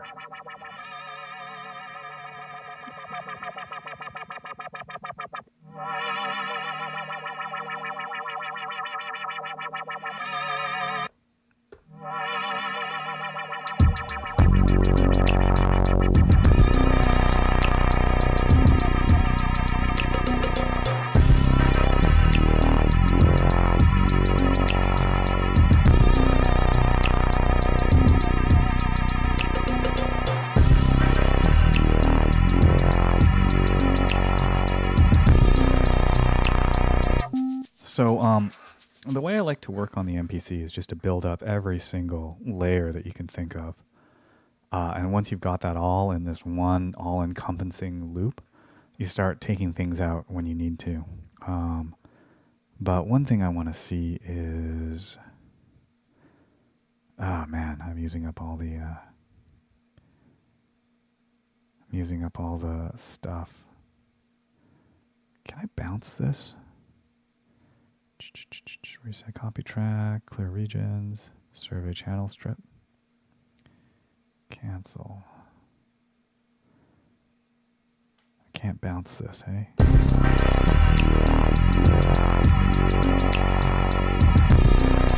But I could resample it. I could just solo it.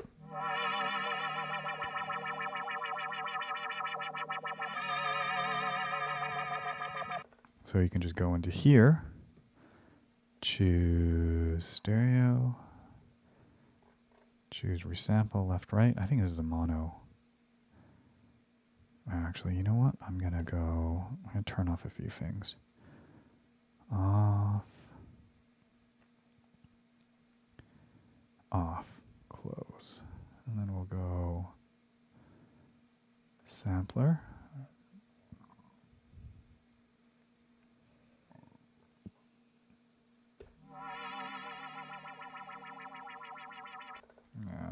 Discard. Just record.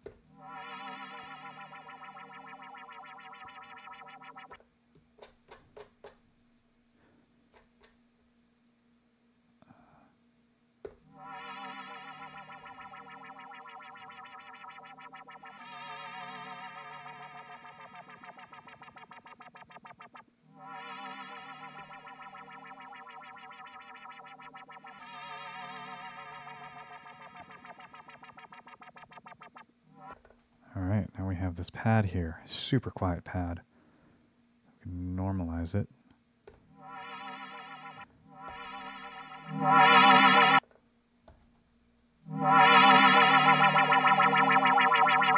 There we go, that's better. And we're going to get rid of this. We're going to go here.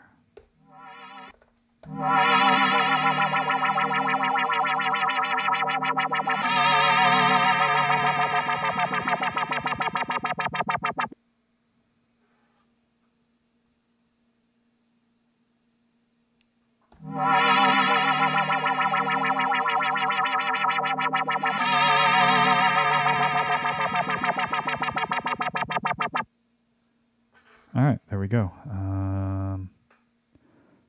got this little loop. What can we do? Let's process it. Let's discard everything around it.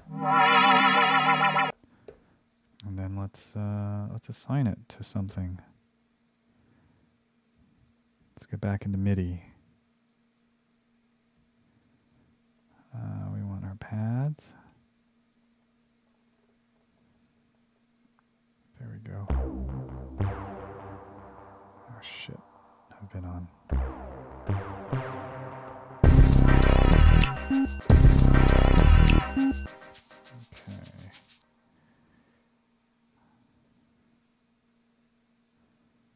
Let's do pad. And then we'll just assign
I'm gonna try that send return trick that you were talking about. So what do? You make a return track, and on the return track you put the mother ducker input. All right, that's at bus 1. Close. So if I want to put, if I want to send, say, the kick here, let's just do this solo.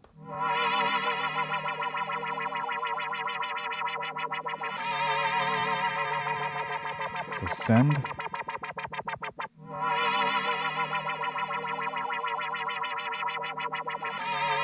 No.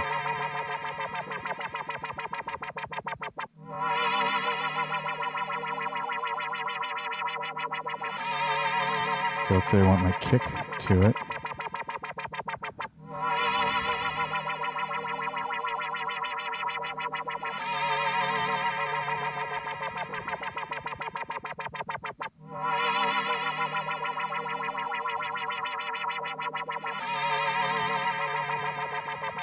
Is that how it works?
My MIDI controls are all messed up. I'm just kind of fixing them.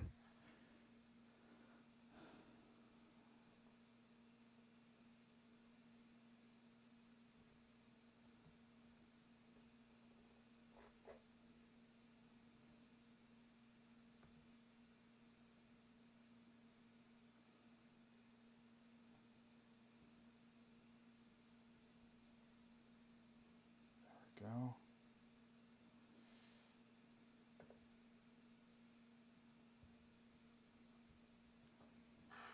Oh, that's the wrong one. Oh, what the fuck?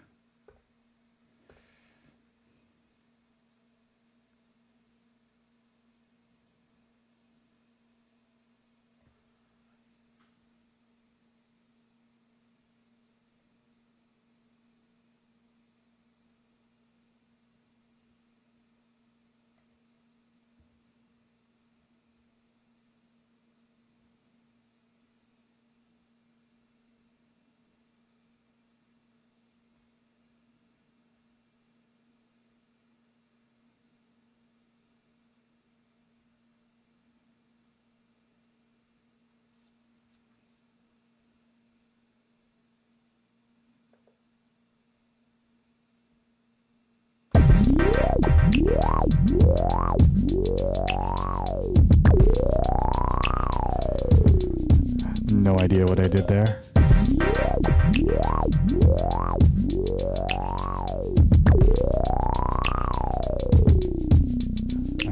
Resonance is way up.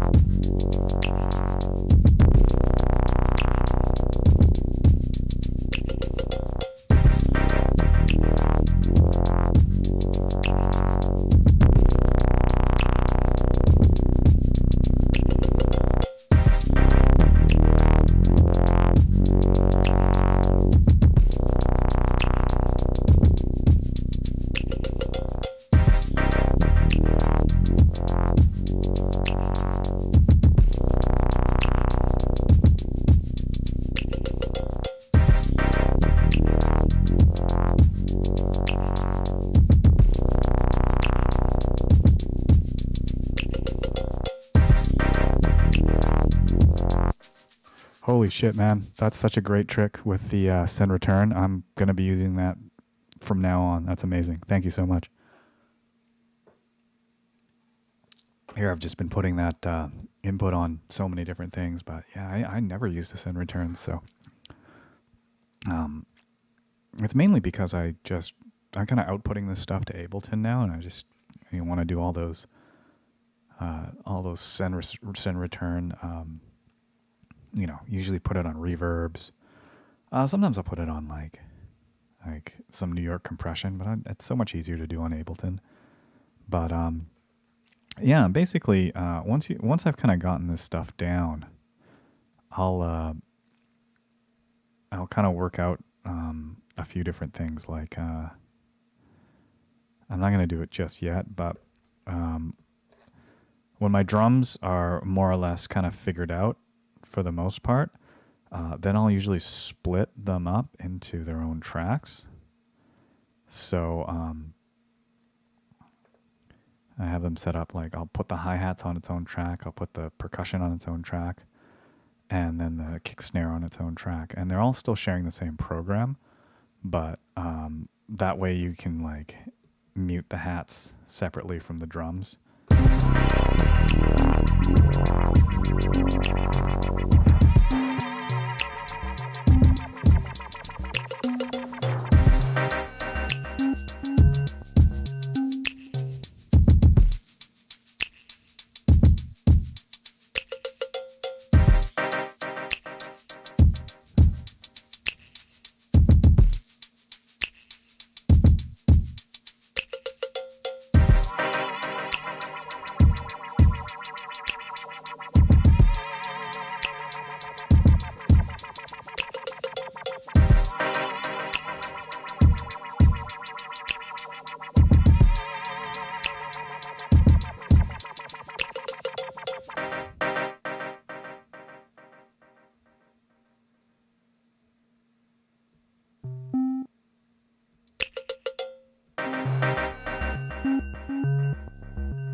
anyways, I might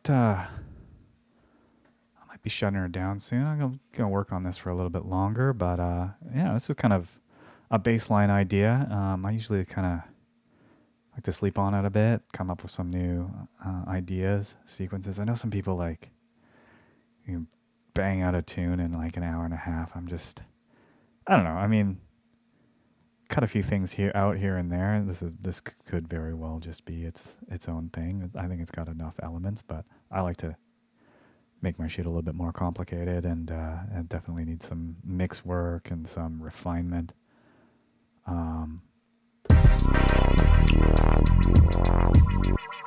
But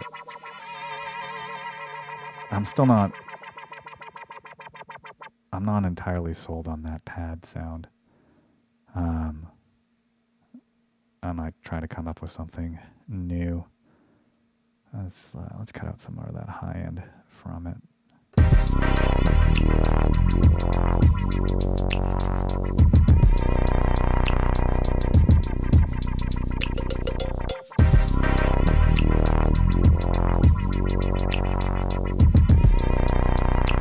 Let's get rid of that pad. All right, so I always try to, if I know how I know this beat is working or not, I try to do a little bit of this.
Oh, yeah, yeah.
Yeah, I'm sure I could I'm sure I could figure something out with that. Kind of, it needs some more stuff. It needs some more change ups. It needs it needs like a couple things here and there. But yeah, I guess I should save this. I haven't saved this at all yet. So, I mean, this NPC has crashed on me a couple times, so it's probably a good idea to save it. So, yeah, I don't know. I'm going to do this every Monday. I'm just going to be working on different things. I might come back to this track. I might just make this track my Monday kind of thing until it's finished. But I got some other projects I wanted to work on. I don't know what to call. I am terrible at naming my tracks. Let's just call this 100 BPM spooky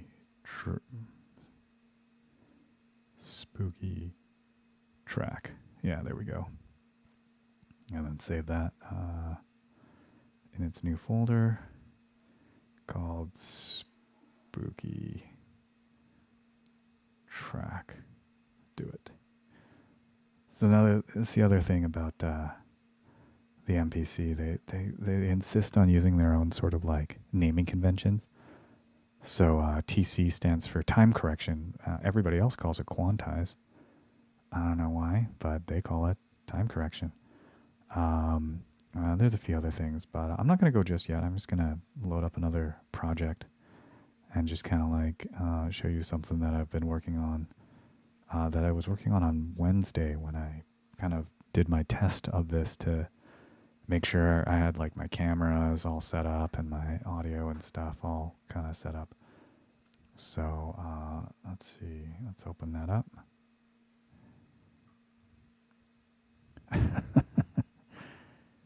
Yeah, I'm terrible at naming tracks. I've got an EP I'm trying to finish up, and I literally like one track is called Breaks Track, another track is called this one's just called Mid Tempo Track, another one's just called like Slow Tune. Like I really gotta come up with some names, but this is something else I've been working on. Let's see. Let's turn everything off. So this is kind of how I like to work out my track. So this is just literally just an 8-bar loop, and then there's a few elements here and there. There's some that I use, some that I've gotten rid of, and I'm just going to turn things on and off. So here we go.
that's just kind of like the basis of it. It started off as a breakbeat tune actually, and I kind of switched it over to this moombahton tune. I kind of it's based off of just this loop here.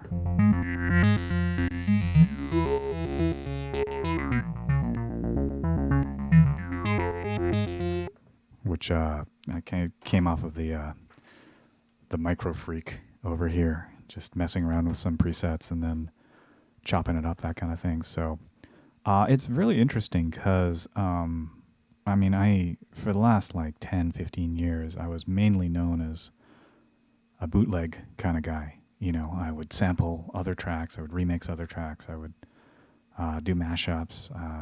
Even like when we were doing the Rusty Cravers thing with a lot of the house tunes, there's still a lot of samples being used in there and a lot of like remixes and stuff like that. And I took a good year off of making music. It was probably longer than that. I kind of wasn't feeling it as much for the last couple of years, and I kind of just bought this MPC on a whim. I was like, I just want to try it out. I'll try something different. I'm burnt out on Ableton. I don't want to really use it anymore. I'm not coming up with anything. Like I'll sit down, I'll play with it for half an hour and then shut her down. And so I bought this. I'm like, yeah, all right, this is MPC. This is what hip hop came from. Like people made hip hop, or didn't come from, but like most of the golden era was made on an MPC. DJ Shadow made an entire album based entirely off of sounds and samples from existing records and put together a masterpiece in introducing. So I was like, yeah, fuck it, I'll get back into bootlegs, I'll get back into sampling. And I've made one tune that used a sample as a basis, maybe two tunes that had like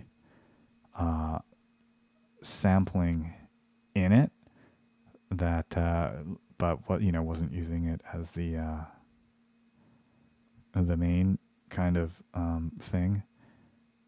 And then yeah, the rest of it was like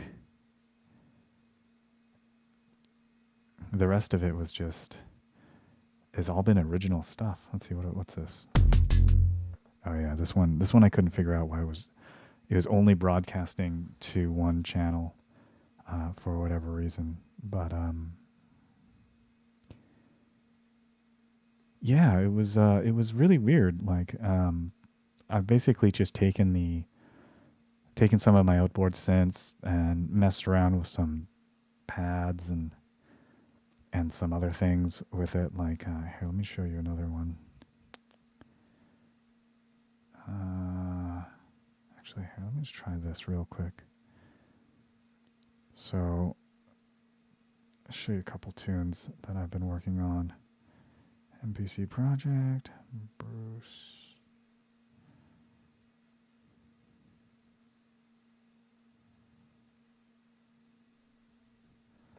So this one is like, yeah, so this one, I'm going to turn it down because it's got a bunch of limiting on there.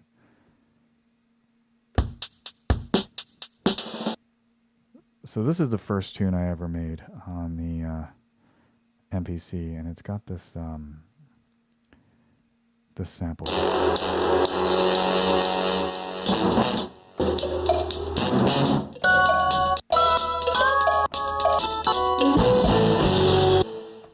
So that's from the Enter the Dragon title sequence.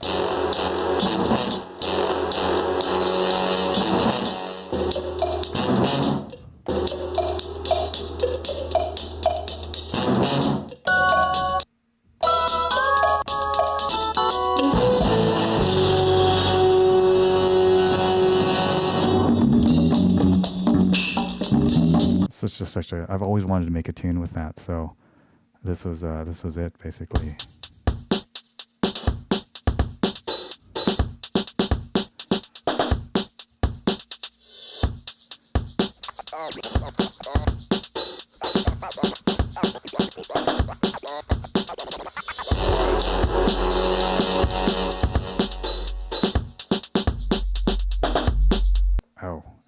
I know why it's so loud. It's coming out of... I've got this separated into multiple tracks. Yeah, I've got this going through some compressors and stuff like that. But anyways, this was kind of one of the first ones I made.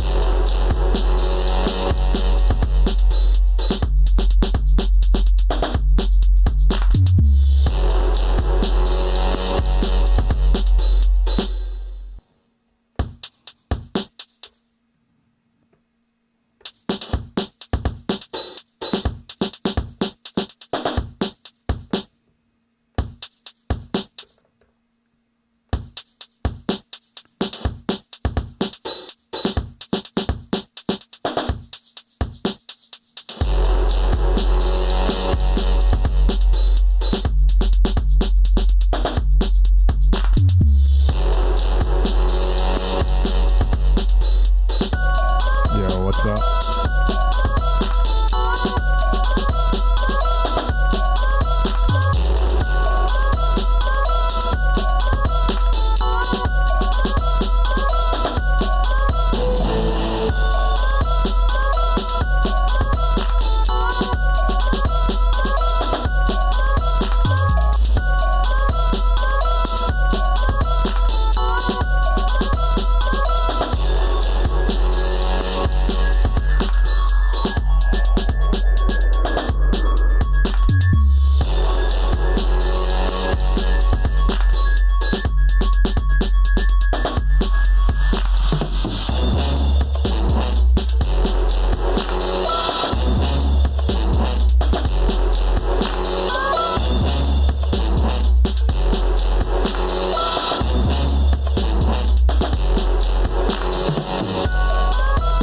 So yeah, anyways, that's the first tune I made on the MPC. I made this after 2 days on this thing, and that was when I knew it was like, oh shit, this is going to be awesome. So my process has been refining over the course of the last little bit because, yeah, I guess. I don't know. I wouldn't. Dirty Bird always reminds me, it makes me think more like house music, which is kind of cool. But yeah, it's definitely, well, it's based off of Enter the Dragon, so of course it's got that kung fu energy. But so there's let me just kind of, yeah, it's still only midnight. I got a bit of time. So there's a couple different ways of building tunes in the MPC. So, but the best way to do it is to build out all your loops, like all your layers, and place that in one sequence. And what I've been doing lately is after I've done that, I'll play around with the track mutes and I'll try to work out the structure in real time, just sort of like live. And then once I've done that, I'll take those 8 loops and export them out and then start, copy pasting and deleting and adding bits here and in there in Ableton and actually make a song out of it. So I did that off of a couple tunes. I've got so many tracks here now that I don't even know what's what anymore. Like this house tune here, conveniently labeled, conveniently called house tune. This is actually new. This is something I haven't kind of messed around with.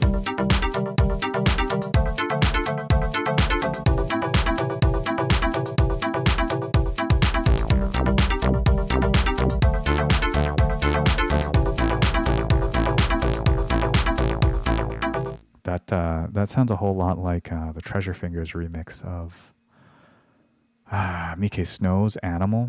I don't know how that came about, but that just happened. Sometimes you just accidentally make something that has already existed. But yeah, like this breaks tune, conveniently called breaks tune. I really need to come up with some real names. This one I like too. This one is this one. So this one is just one single sequence. So there's two things you can do. Like I was saying, you can like export it onto Ableton and do it. So this one I kind of came up with just via track mutes.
This is one I've done in Ableton. So it's literally just an 8-bar loop, and with all these different layers that I like worked out the structure by like muting and unmuting as I played.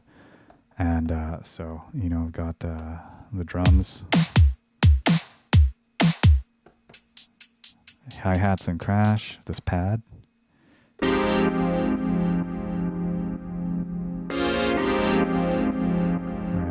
This percussion.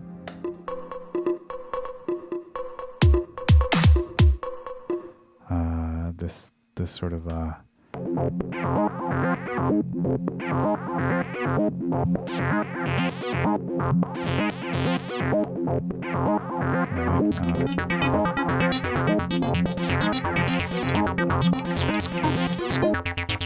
this sort of acid riff.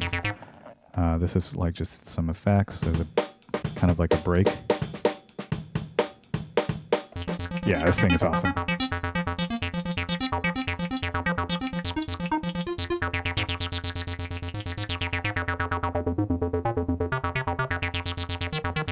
Right, and I've got this 808.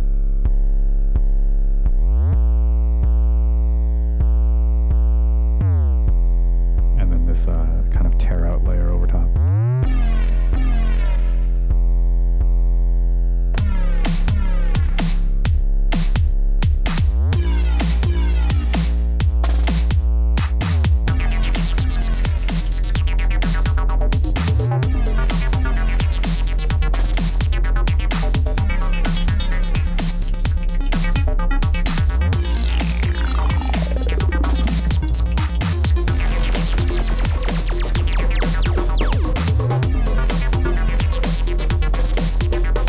Anyways, like, and then I just kind of built the track off of that. So that's one way to do it, and you just like export into Ableton. The other way is you can do it directly in the MPC, and I'll show you another track where I actually did do that. Probably have to go through the browser and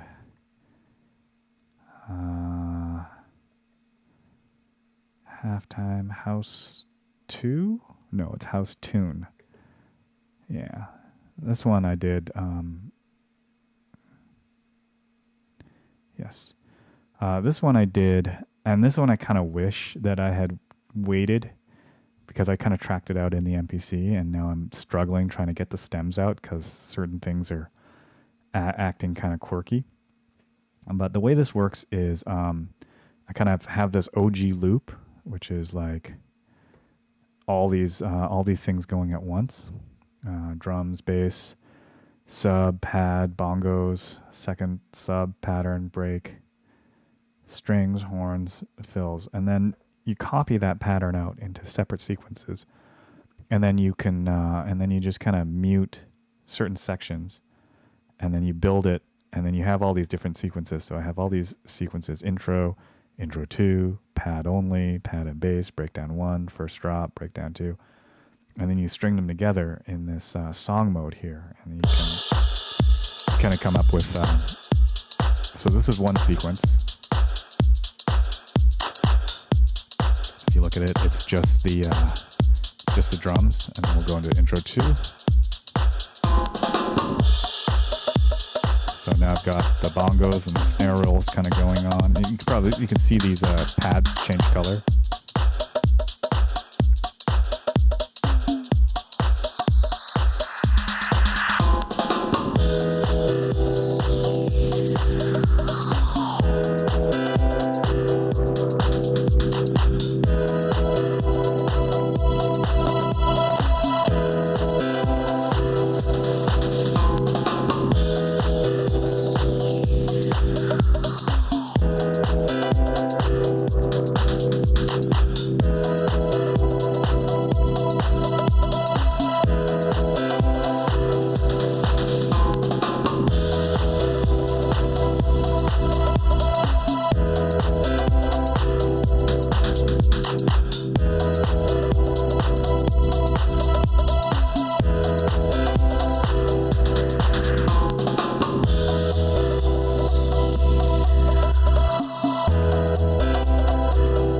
So each of these, it's basically the exact same loop, just with certain things taken out.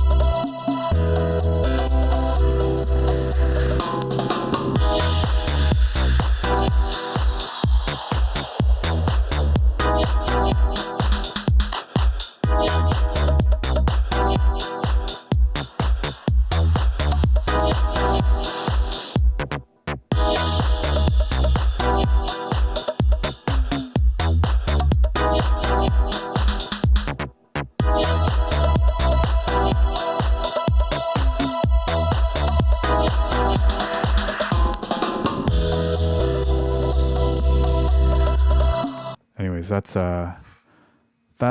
something that I kind of wish I had, because there's more I want to do to it, and a lot of those like micro edits and fills, that kind of stuff, is just so like, it's kind of a pain in the ass to do in the MPC. Like, this is a great track starter, like, and you can finish a track start to finish. You can like mix it down, you can master it on here, no problem. But it's a problem because it's a pain in the ass. It's a lot easier to do certain things in a traditional DAW. But yeah, that's kind of it. I'm gonna keep just making tunes. I like doing this production stream just because it forces me to, like, it sucks having to, like, I've never been great at scheduling creativity, but at least, you know, I can work on something. Like, if I'm not writing something, I can mix something. I'll be doing some stuff in Ableton as well. I got to get that all set up, have all the screens sort of show up. But yeah, that's, I think I'm going to shut her down. I got to work tomorrow. It was a nice long weekend. But I thought that, yeah, I kind of liked, here, let's just have a listen one more time to what we came up with today.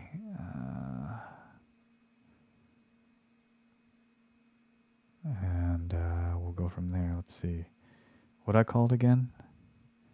Oh yeah, I called it 100 BPM spooky track.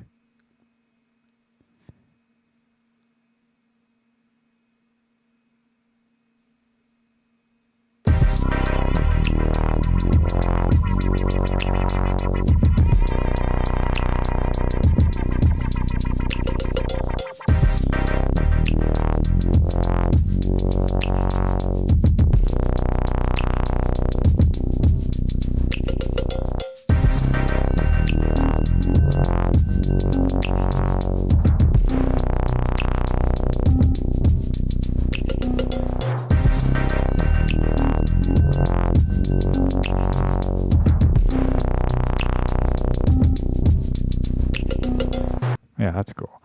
Couple more riffs in there. We can kind of go back and forth and do some call and response. I don't know. Maybe I'll regular time it. Maybe the halftime's not working for me, and make it kind of more like a standard like kind of sound. But we'll see. We can go back and forth.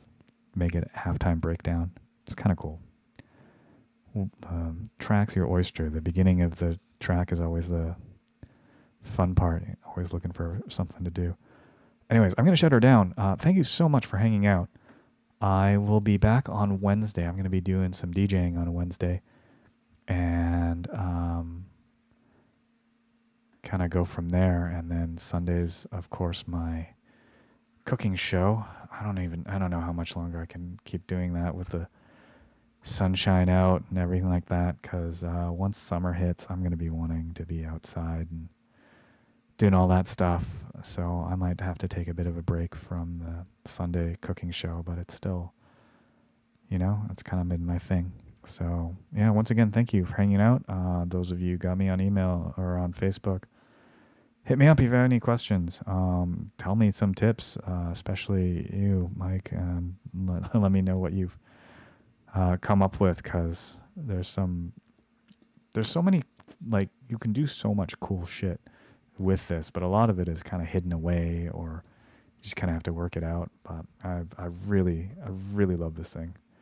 It's a lot of fun. I'm getting better at finger drumming too. Like,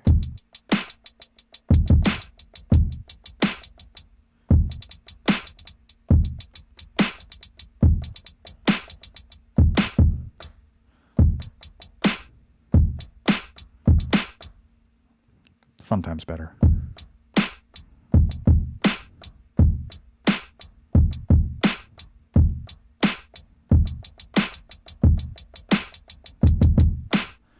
So I got to work out I'm trying to work out like a live PA set with this and this guy here. And then I also have a DJ controller that I could throw some like other stuff over top of it and just see what I can do, make some videos. But yeah. All right. I'm going to shut her down. Thank you so much for hanging out. I am going to call it a night. None of my normal people that I would follow are streaming, so I don't want to raid random people. So, all right. Well, thank you so much. And yeah, we're going to shut her down. All right. Good night.